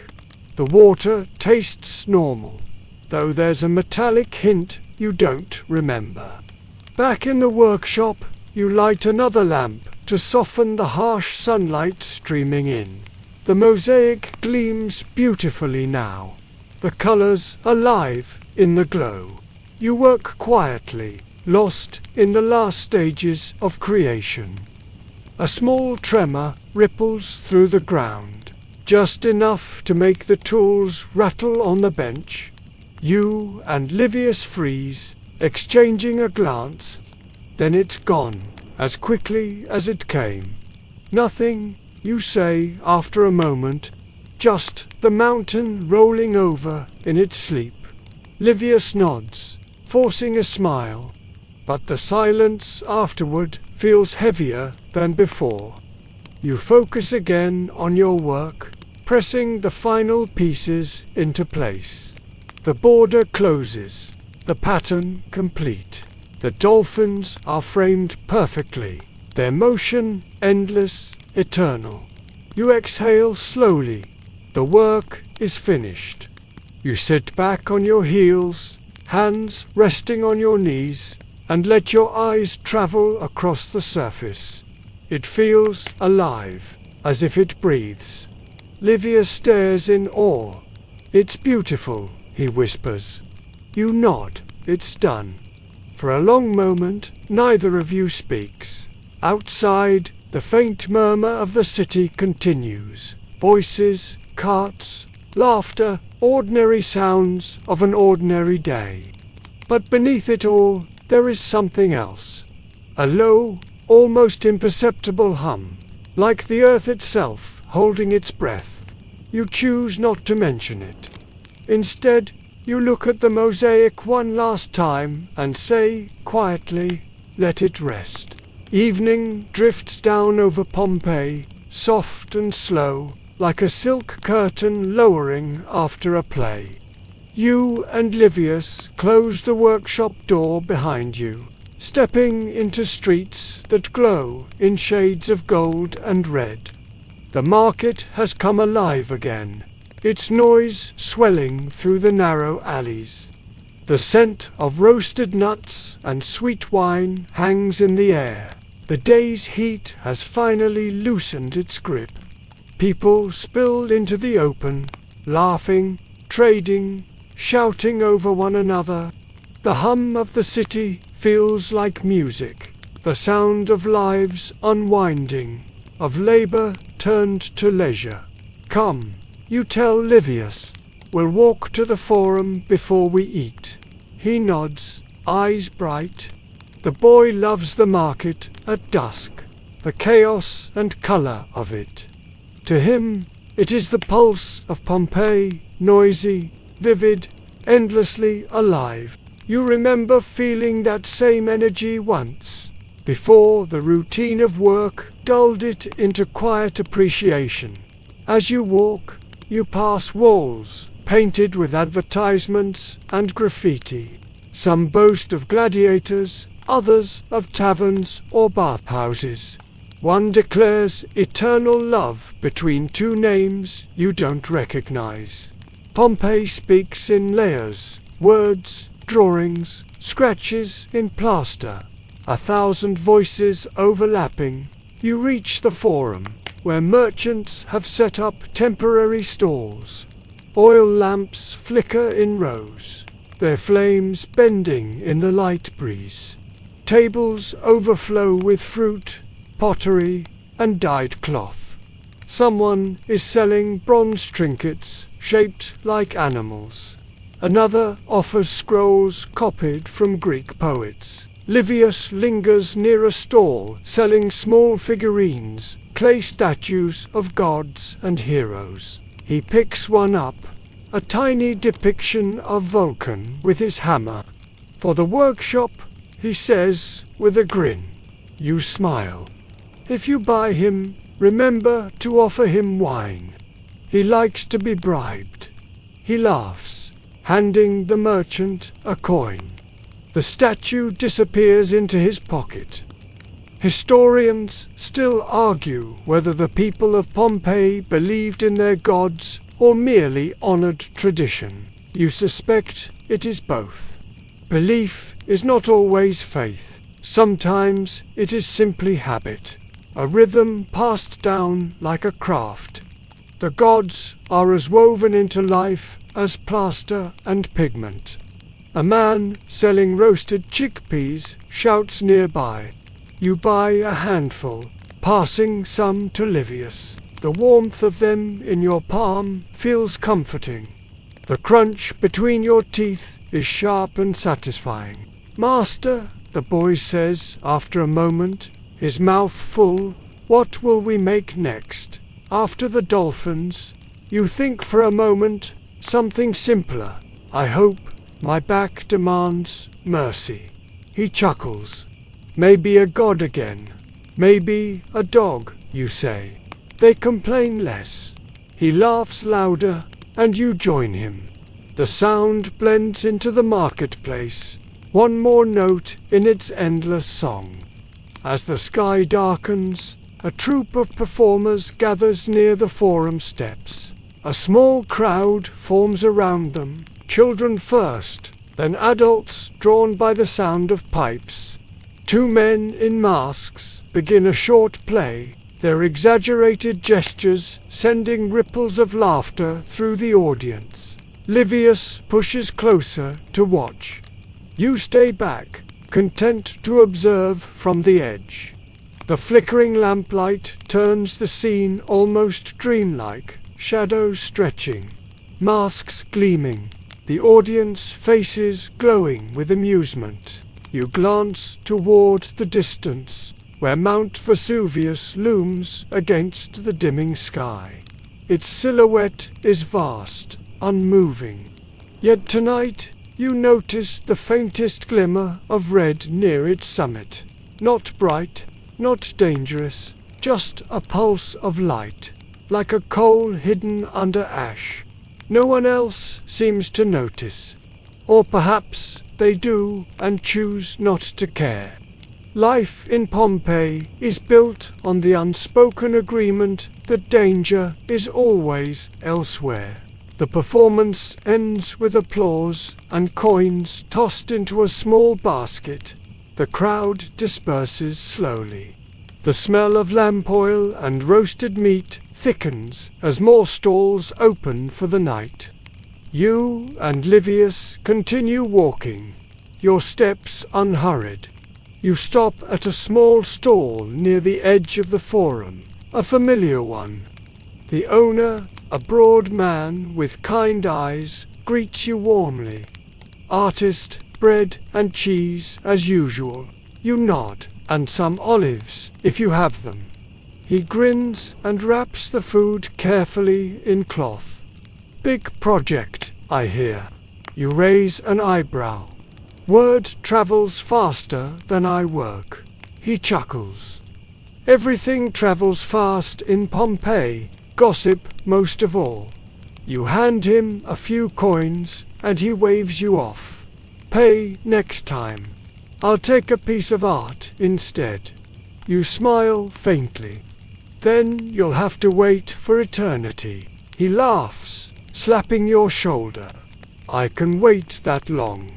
You and Livius walk toward a quieter street, the bundle of food between you. The sound of the market fades, replaced by the gentle rhythm of sandals against stone. The moon is rising now, pale and round above the rooftops. Its light glints off the distant sea. You find a low wall near a small garden and sit. The air is cool and sweet with the scent of night-blooming flowers. You unwrap the bread and cheese, tearing it in half. Livius eats quickly, his hunger obvious. You eat slower, savoring each bite. The silence between you feels easy, companionable. After a while, the boy speaks softly. "Do you ever think about leaving, Master, going to Rome or Alexandria?" You look up at the moon. Sometimes, you admit, but cities are the same everywhere. Different stones, same people. He nods, thinking it over. "I'd still like to see them." "You will," you say gently. "The world doesn't end in Pompeii." He smiles at that, though you notice the faint tremor of unease still lingering in his eyes. The mountain has left its mark on everyone lately. Small quakes, strange smells, the priests whispering of omens. You have learned not to feed fear. Work keeps the mind quiet. You both finish eating. The street is empty now, lit only by the soft glow of nearby lamps. The city feels hushed, content. Somewhere, a dog barks, then silence again. You lean back against the wall, feeling the rough stone press against your shoulders. The moonlight paints everything in silver. The cobblestones, the trees, the quiet houses. Pompeii sleeps in beauty, unaware of its fragility. A quirky rumor drifts through your mind that in Rome, some philosophers claim mosaics will one day tell stories without voices, that art will preserve memory better than words. You smile faintly. They do not know how right they are. You glance at Livius. The boy has grown quiet, his eyelids heavy. "Come," you say softly. "Let's go home." He stands, stifling a yawn. Together, you walk back through the sleeping city. The lamps flicker as you pass, their light fading in the breeze. The mountain looms in the distance. Watching, you do not look back. Not tonight. The next morning, the air feels oddly heavy again, though the sun rises as bright as ever. You wake to the faint creak of wood, the workshop's door shifting slightly in its frame. The room smells of dust and oil, the same scent as every morning, yet something beneath it feels sharper, like burnt stone. You sit for a moment on the edge of your bed, listening. Nothing but silence and the faint chirp of sparrows outside. Still, the unease lingers. You stretch your back, rub your eyes, and tell yourself it's nothing. When you step into the workshop, the mosaic greets you in its quiet perfection. The dolphins gleam softly in the early light, their motion frozen but alive. The border shines, unbroken, as if it had always been there. You run a finger along one curve, admiring how the colors melt into one another. Livius arrives moments later, carrying a small loaf of bread and a jug of water. "Morning, Master," he says cheerfully, though his voice carries that same hint of weariness you feel yourself. "Morning," you reply. "You're early." He grins. "Couldn't sleep. The mountain rumbled again last night." You look up sharply. "Rumbled?" He nods. "Just for a second. My mother said the dogs wouldn't stop barking." You exhale slowly. Dogs bark at shadows. The earth is old. It likes to stretch. He doesn't look convinced, but he lets the subject drop. You both begin the day's routine, cleaning the tools, checking the surface of the mosaic. The plaster has cured perfectly. The only task left now is sealing, brushing a thin layer of wax over the stones to deepen the color and protect against wear. It's a slow, meticulous process, but one you enjoy. It feels like a final blessing. Livius melts the wax over a small flame while you mix the oils. The faint scent of pine resin fills the room. Together, you begin to work in silence, spreading the glossy sheen over the mosaic. The colors come alive again. The blues deepen into ocean tones. The greens shimmer like glass underwater. Historians still argue whether ancient artists sealed their work for preservation or for beauty. You suspect it was both. Art must survive, but it must also glow. Livius leans back, admiring the effect. "It looks like it's moving," he says quietly. "It should," you reply. "A mosaic that doesn't move is only a wall." He nods, as though that makes perfect sense.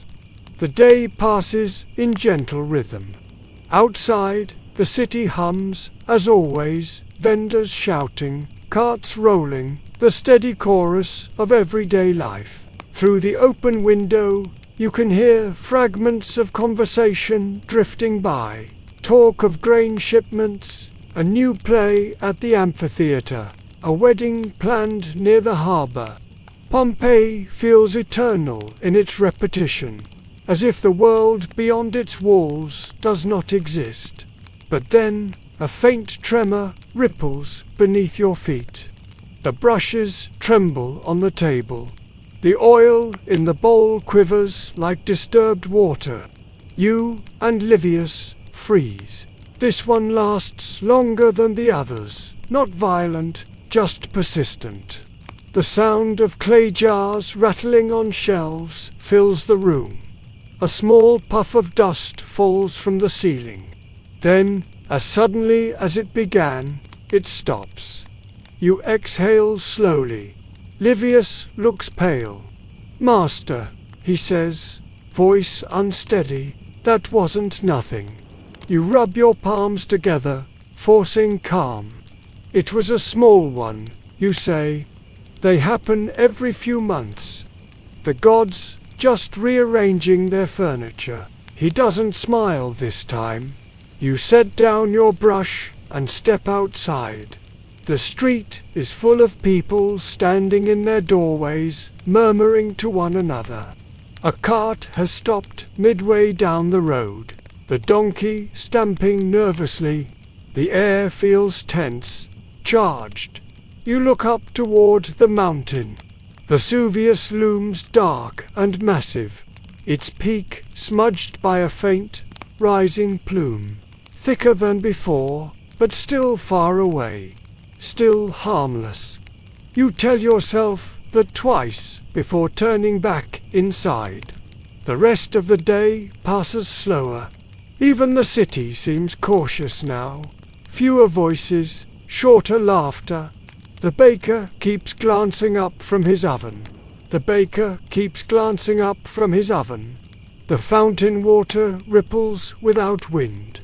By afternoon, the wax on the mosaic has dried. You step back and admire it fully for the first time.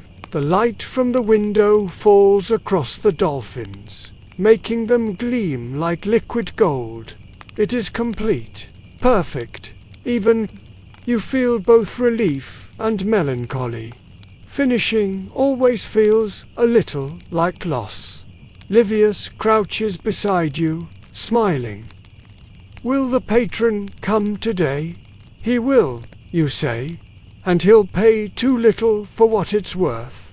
He laughs softly. "Then why do it?" You pause, considering. "Because beauty doesn't need fairness," you say. "It only needs a place to live." He nods slowly, turning that thought over in his mind. A shadow fills the doorway. The merchant, your patron, arriving just as the sun begins to tilt westward. His tunic is bright today, embroidered with red thread. His face glistens with oil, his hair carefully combed. He smells of wealth and self-satisfaction. "Ah," he says, stepping in. "So it's finished." You gesture toward the mosaic. He steps forward, his sandals clicking softly on the floor. For a moment, he says nothing. He just stares, his eyes following the lines of the design, the glint of the glass, the endless motion of the dolphins. Then he exhales, slow and long. "By the gods," he says, "it's extraordinary." You incline your head. "I'm pleased you think so." He crouches, running a finger over the waxed surface. "The color, how it changes with the light, how did you do that?" "Patience," you say simply. He laughs. "Then you have more of it than I ever will." He reaches into his purse, counts out the coins, and sets them on the table. You don't bother to check the weight. The work is payment enough. As he turns to leave, he pauses by the doorway. "You've given me more than a floor," he says. "You've given me a story." You nod, and he leaves. Livius exhales. He liked it. "They always do," you reply softly. They never see the hours, only the shine. The sun begins to lower, painting the room in warm amber light. You and Livius stand in silence, gazing one last time at the finished mosaic. The boy breaks the quiet. "What now, master?" You smile faintly. "Now we start again." Art doesn't end, it only pauses to breathe. Outside, a bell rings faintly from the temple. The echo rolls through the streets, soft and hollow. A breeze stirs the air, carrying the faint scent of ash, or perhaps imagination. You look toward the mountain once more. The plume seems thicker now, the color darker, but the light is fading fast, and the distance makes it easy to doubt your eyes. "Come," you say finally, "let's eat. Tomorrow will bring new work." You close the door behind you. The workshop darkens, the mosaic gleaming quietly in the lamplight. For a moment, the dolphins seem almost to move, as if they know something you do not. That night, the city does not sleep easily. You lie awake on your narrow bed, listening to sounds that should be familiar but somehow aren't. The distant barking of dogs is sharper, more frantic. Somewhere in the distance, a jar falls and shatters, followed by hurried footsteps. The silence that follows feels too deep, too deliberate. You roll onto your side, staring at the ceiling. The faint glow from the oil lamp flickers across the plaster. The air feels thick, pressing down. You hear a faint rumble, so faint that you wonder if it's your imagination, a low vibration, like a giant turning over in the earth. Livius stirs on his mat near the doorway. "Master," he murmurs, "did you hear that?" You don't answer immediately. The sound fades, swallowed by the night. "Just thunder," you say finally, though you know it isn't. He doesn't reply. A few minutes later, his breathing slows again, returning to the rhythm of sleep. You stay awake a while longer, listening. The silence stretches. When you finally close your eyes, it feels more like surrender than rest. The morning comes grey and strange. You wake to a light that feels filtered through smoke. The air smells of sulfur and damp stone. When you open the shutters, a fine layer of ash clings to the sill. The city looks muted, colors dulled beneath a faint haze. Livius stands beside you, rubbing his eyes. Is it raining? No, you say slowly. Not rain, dust. From the street, a few voices call to one another, uncertain, uneasy. A man walks by, his hair and shoulders already powdered white. He glances up at the sky, mutters something you can't hear, and hurries on. You both step outside. The sound beneath your sandals is strange, soft, muffled. The air carries a faint metallic taste. Overhead, the plume from Vesuvius is thicker now, a tower of smoke twisting into the pale sky. It looks impossibly high, a column that touches the heavens. Livius stares in silence. "Master," he whispers, "it's getting bigger." You swallow hard. It will pass.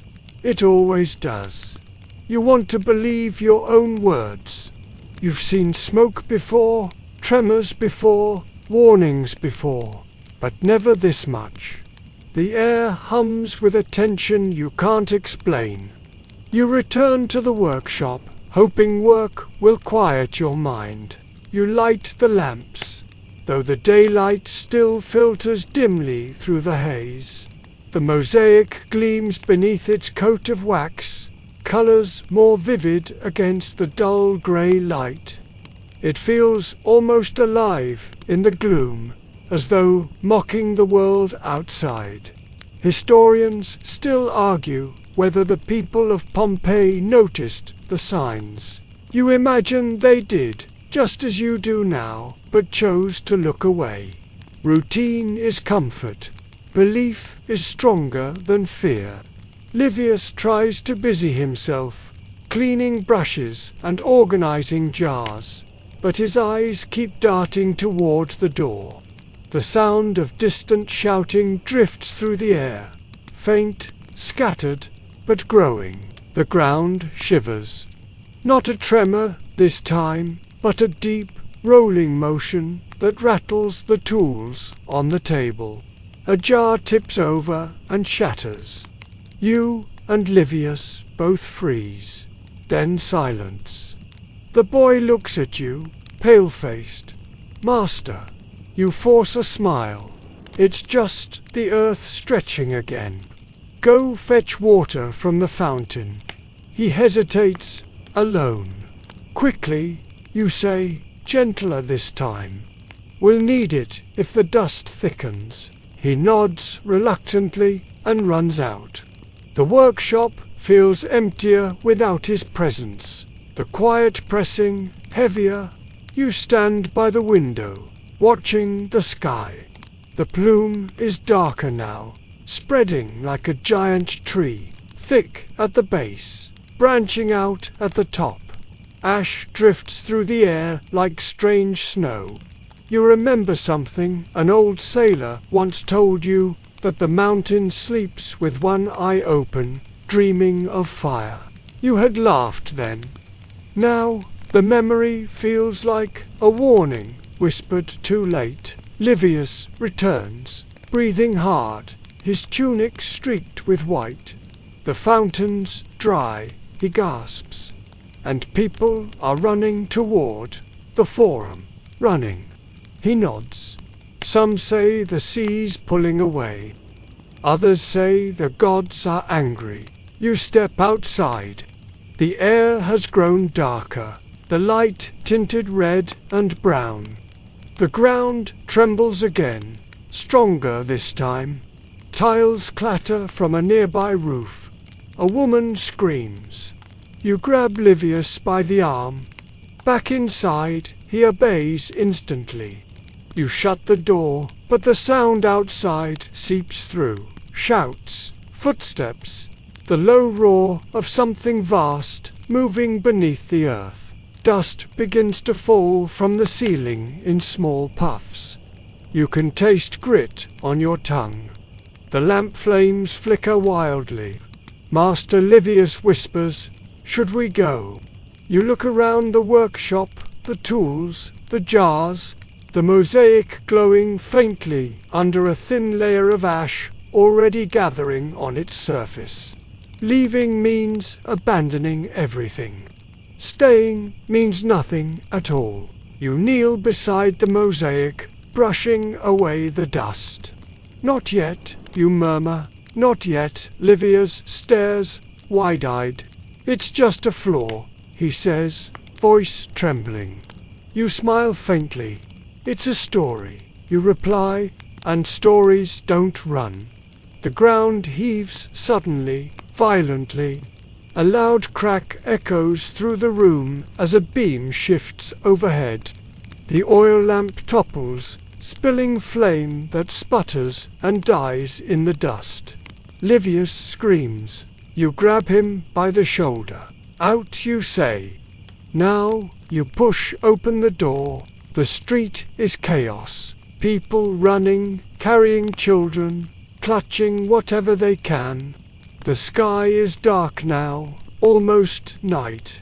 Ash falls thickly, coating everything in white. Lightning flashes inside the cloud above the mountain, silent but terrifying. The roar comes next, distant but growing. Like the sea itself, rising in anger, you and Livius run. The air smells of sulfur and fire. Stones begin to fall, small at first, then larger, striking roofs, bouncing off the ground. The sound is deafening. You turn once, just for a second, to look back at your workshop. The doorway glows faintly in the haze. The mosaic within, still visible through the open door, to dolphins circling a trident, eternal and calm amid the storm. For a moment, it seems to shimmer as the ash falls thicker, softening the edges, dimming the colors, sealing it away. Livius pulls your arm. Master, please.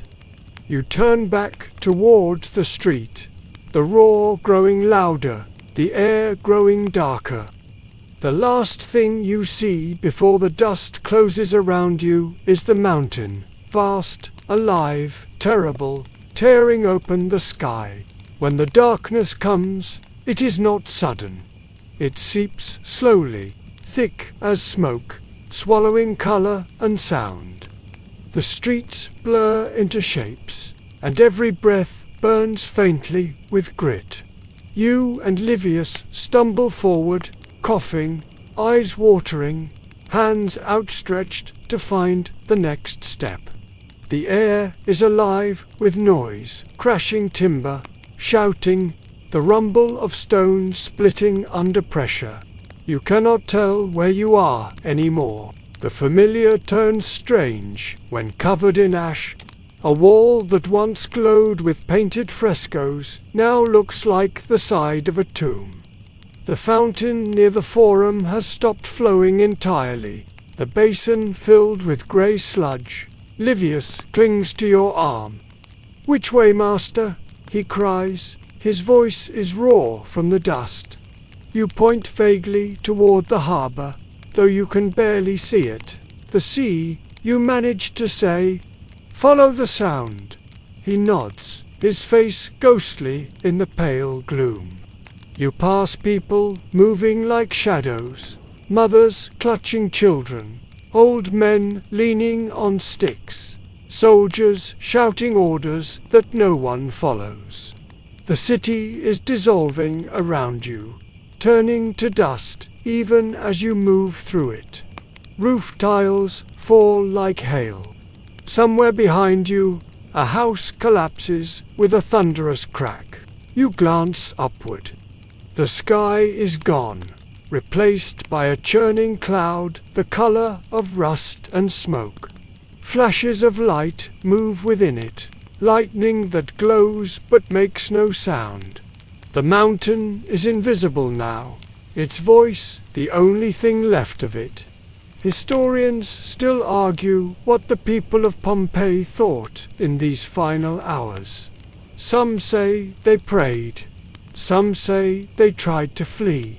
You know what you feel, disbelief, not fear. This is too vast, too impossible to understand. You pull your tunic over your nose and keep walking. The ash falls thicker now, coating your hair, your hands, your skin. It feels warm at first, then hot. You can taste the bitterness of it. Livius stumbles. You catch him before he falls. Keep moving. You tell him, your voice hoarse. Don't stop. He nods weakly. You move past the forum. Statues of gods stand half-buried already, their faces coated in grey. A small group of people huddles at the temple steps, holding torches that sputter in the choking air. You hear them chanting broken, desperate prayers rising into the darkness. You almost join them, but then a roof beam crashes nearby and the crowd scatters. The air grows hotter. A wind rushes through the streets, carrying ash like a wave. You shield your eyes and press forward. Master Livius gasps. I can't see.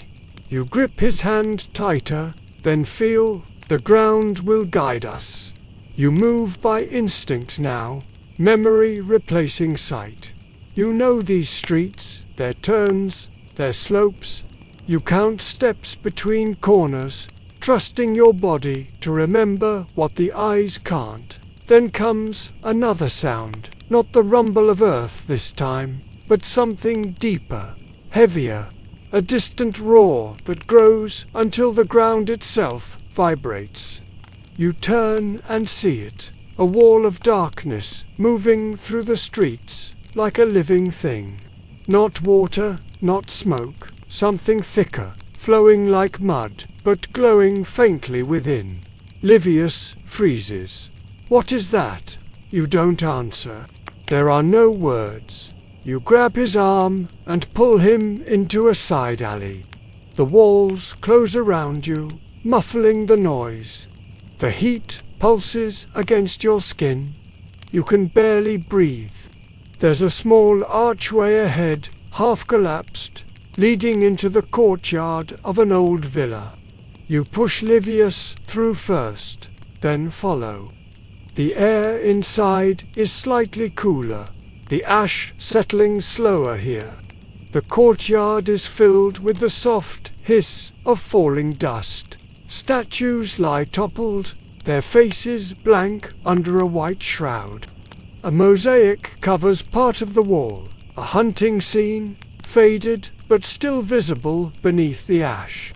You stare at it for a moment, struck by the absurdity of it. Hunters forever chasing deer that no longer exist. You sit down beside a broken column, your lungs burning.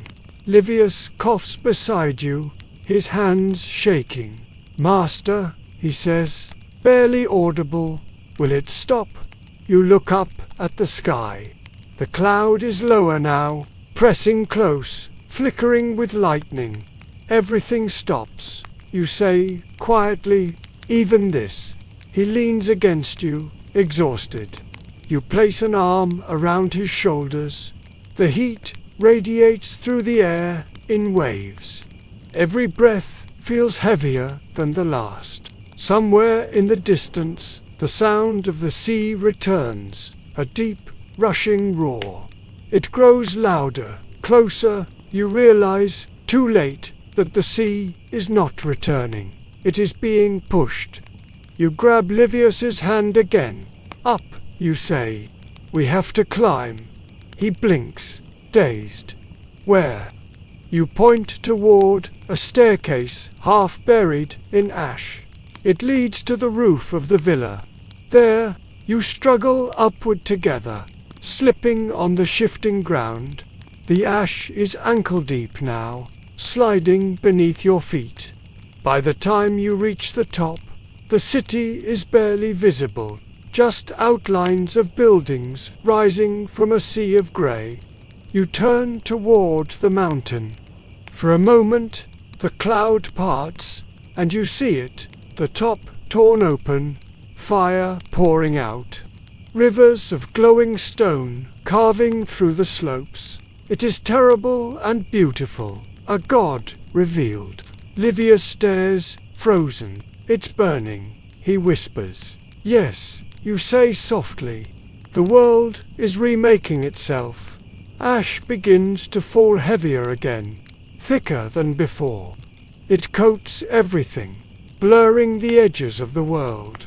You can barely see the next rooftop. Master, he says, voice faint now, will people remember? You place a hand on his shoulder, they'll remember the colors. You say, they'll find the stones and know someone loved beauty once. He nods, weakly, eyes half closed. You pull him close, shielding him as best you can. The ash keeps falling. The air grows hotter. The city below disappears completely, swallowed by silence. You close your eyes. For a brief moment, you imagine the workshop, the mosaic still gleaming under its coat of wax. The dolphins, circling forever in calm water, untouched by fire or fear. A strange peace settles over you. The world narrows to heat and breath and heartbeat. Then even that begins to fade. Historians still argue about the final moments of Pompeii. Some say people ran. Some say they prayed. You think they did both. You think they lived until they couldn't, and in that there was beauty. The sky glows red one last time. Then everything turns to stone. Silence returns, heavy and endless. The kind of silence that seems to press against the skin, that hums faintly in the bones. Time has stopped, or perhaps it never resumed. The air is still, the light strange, the smell of ash soaked deep into every breath. The city that was Pompeii sleeps beneath a new landscape, one made of dust, heat, and memory. The streets no longer echo with carts or laughter, only with the faint settling of what used to be. Roofs have folded like paper, walls stand half buried, statues lie toppled in their own courtyards. But somewhere beneath that frozen grey, your workshop endures. The door is gone, the windows filled with ash. The air inside is dense and unmoving, yet on the floor, beneath a thin blanket of white, the mosaic still glimmers faintly when the light shifts. The wax you brushed with such care has sealed it, protecting the colors from time itself.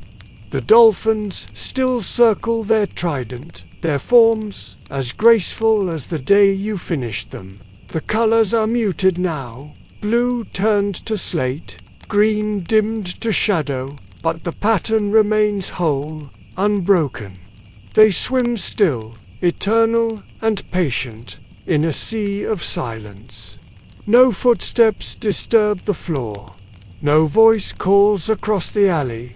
The world outside has stopped speaking. And yet, the art remembers the motion of your hands, the rhythm of your breath, the quiet between the hammer strikes. Historians still argue whether beauty can survive disaster. They find pieces like yours, fragments of floors, shards of glass, faded pigments, and wonder what lives once touched them. They will brush the ash away and find your story written not in words, but in color. Centuries pass in that silence, the air cools. The dust hardens into stone. Rain falls above, unseen, seeping slowly through the layers. Roots crawl down from trees that grow over the buried city. The sea, too, forgets for a time that it once touched this shore. The world beyond Pompeii changes, empires rise and crumble. Languages twist into new shapes, but here, in the deep quiet, time holds its breath. If someone could stand now where you once stood, they would hear nothing but the faint echo of their own heartbeat. Yet, if they brushed the ash away, they would find your dolphins waiting, still circling the trident, still whispering the same secret you left behind, that beauty does not flee. One day, hands you never knew will find you. They will dig carefully, brushing layer after layer away. They will gasp at the first glint of color, the curve of a fin, the shimmer of glass against stone. They will call others to look, their voices full of awe. They will take pictures, notes, measurements, not understanding that the real miracle is not survival, but silence. They will lift your mosaic from the earth and carry it into the light. They will call it priceless, though you once made it for a handful of coins. They will give it a number, a label, a place on a museum wall. Visitors will gather around it centuries later, their reflections ghosted in the glass that protects it. They will speak in languages you never heard, where fabrics you could not imagine. Some will lean close and wonder what the artist thought as he worked. They will not know your name, but perhaps one of them will pause a moment longer, tracing the line of the dolphins with their eyes, feeling the strange peace hidden in their endless motion, and for that moment, the silence between centuries will break. Livius's laughter will echo faintly in that space. The scent of plaster, the warmth of the afternoon, the hum of the street, all will return, if only in memory that does not belong to them. And somewhere, beneath the weight of history, the mosaic will glow again, not as artifact, but as heartbeat. Historians still argue whether the people of Pompeii died suddenly or slowly, whether they understood what was happening. But you know that what mattered was not how it ended, but that something beautiful remained. Because, in the end, art does not belong to the living. It belongs to time. The dolphins keep circling. The trident gleams faintly in the dark. The workshop sleeps, and the silence continues, vast, patient, eternal. When the silence finally breaks, it begins with the scrape of metal against stone. A shovel, careful but persistent. The sound echoes faintly through what used to be streets, through rooms that have forgotten light. Above, the sky is blue again. Not the ashen sky of your final day, but the bright, careless blue of centuries later. Men in broad hats and dusty coats stand where roofs once stood. They speak a language you do not know, full of soft vowels and strange rhythm. They dig, slowly, methodically, as if afraid to wake the ghosts they are unearthing. The first walls appear, their frescoes faded but intact. Then floors, then fragments of furniture, and then, one afternoon, the shovel strikes something smooth. A young archaeologist kneels, brushing the dust away with his fingers. Beneath the grey crust, a glint of color appears blue, faint but unmistakable. His breath catches. He calls to the others. More hands arrive. Brushes replace shovels. The dust falls away in small clouds. The dolphins emerge first. Their eyes are bright again, their fins curved in motion. Then the trident, solid, gleaming faintly as the light touches it for the first time in nearly 2,000 years. Gasps fill the air. Someone laughs in disbelief. Someone else mutters a prayer. They don't know your name, but they know what they've found. They take photographs, notes, measurements, They write words you can no longer understand, describing color, symmetry, craftsmanship. They call it remarkably preserved. They say it must have been made by a master. In a way, they are right. The mosaic is lifted from the ground with care. It travels across countries, across oceans, until it rests beneath glass in a building of white stone and echoing halls. People walk past it every day, whispering to each other. Some point out the details, the curve of the tails, the smoothness of the pattern. Others take pictures, the flash of their cameras reflecting off the glass. No one knows the room it came from or the dust that buried it. They cannot smell the plaster or hear the rhythm of the hammer. They cannot see the boy beside you, his eyes bright, his hands trembling as he places his first stone. But still, they feel something. You exist now in the hush that falls when they pause, in the silence between footsteps, in the moment when a visitor forgets they are looking at history and begins to feel presence. Historians still argue whether art speaks across time. Yet here you are, a craftsman who once worked by candlelight, whispering to strangers in a world of electric light. You never signed your name.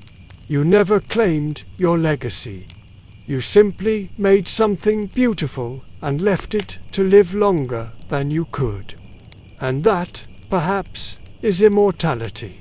Livius's dolphin eyes still shine beside your trident. The wax you brushed so carefully still holds the glow of the sea. Every curve, every piece, every pattern still whispers what words cannot, that the quiet labor of ordinary hands can outlast empires. The curator calls your mosaic anonymous, but you are there, in every inch of it. The listeners lean close, drawn not by grandeur, but by calm. It feels peaceful to them, though they don't know why. They could not know that it was made for stillness, shaped for silence, meant to be walked upon by lives long gone. You exist in that stillness now, in the curve of a line, in the glimmer of forgotten color, in the soft hum of a museum after closing time when no one is left but the echo of breath and light. And somewhere the old city sleeps, buried but not gone. The streets remain beneath the ash, the fountains frozen mid-flow, the air holding traces of what once was. Time has folded it all into one long exhale, Pompeii breathing in memory. If you listen carefully, beneath the footsteps of visitors and the low murmur of guides, you can almost hear the sound again, the faint, steady rhythm of hammer on stone, the heartbeat of creation that never truly stopped. The dolphins still swim. The trident still gleams. The mountain still stands, calm and quiet now, as if nothing ever happened. But you, the artist, remain. Not in flesh, not in name, but in color and silence, and the eternal patience of art. And that is enough. The story fades now, gently, like dust settling after centuries of stillness. You can almost see the mosaic again, its colors dim under lamplight, its edges softened by time. The dolphins circle in silence, slow and calm, their motion endless, their world at peace. Let your breathing slow, steady as their rhythm. Imagine the cool air of the workshop, the faint scent of lime and oil, the soft clink of stone against stone. Each sound fades into distance, each breath quieter than the last. Pompeii sleeps again, but not in tragedy, in quiet. The streets are still, the fountains are silent, yet nothing feels lost. Every wall, every color, every tiny piece of stone holds memory. And like the mosaic, memory endures, not through noise, but through stillness. You can rest here, too, in the silence between moments, in the calm that comes after creation. The world outside may roar and rush, but inside this quiet, everything is steady. The dolphins keep swimming endlessly. The mountain stands still. The air is soft, warm, forgiving. You are safe here, in the company of time and patience. Let the story dissolve, as ash once did into stone, as sound fades into sleep. The light dims, the heart slows, and the silence deepens until nothing remains but peace. And as you drift, remember this: beauty never ends, it only changes form. Sleep now, traveler, the workshop is closed. The tools are quiet. The artist has gone home. Sweet dreams,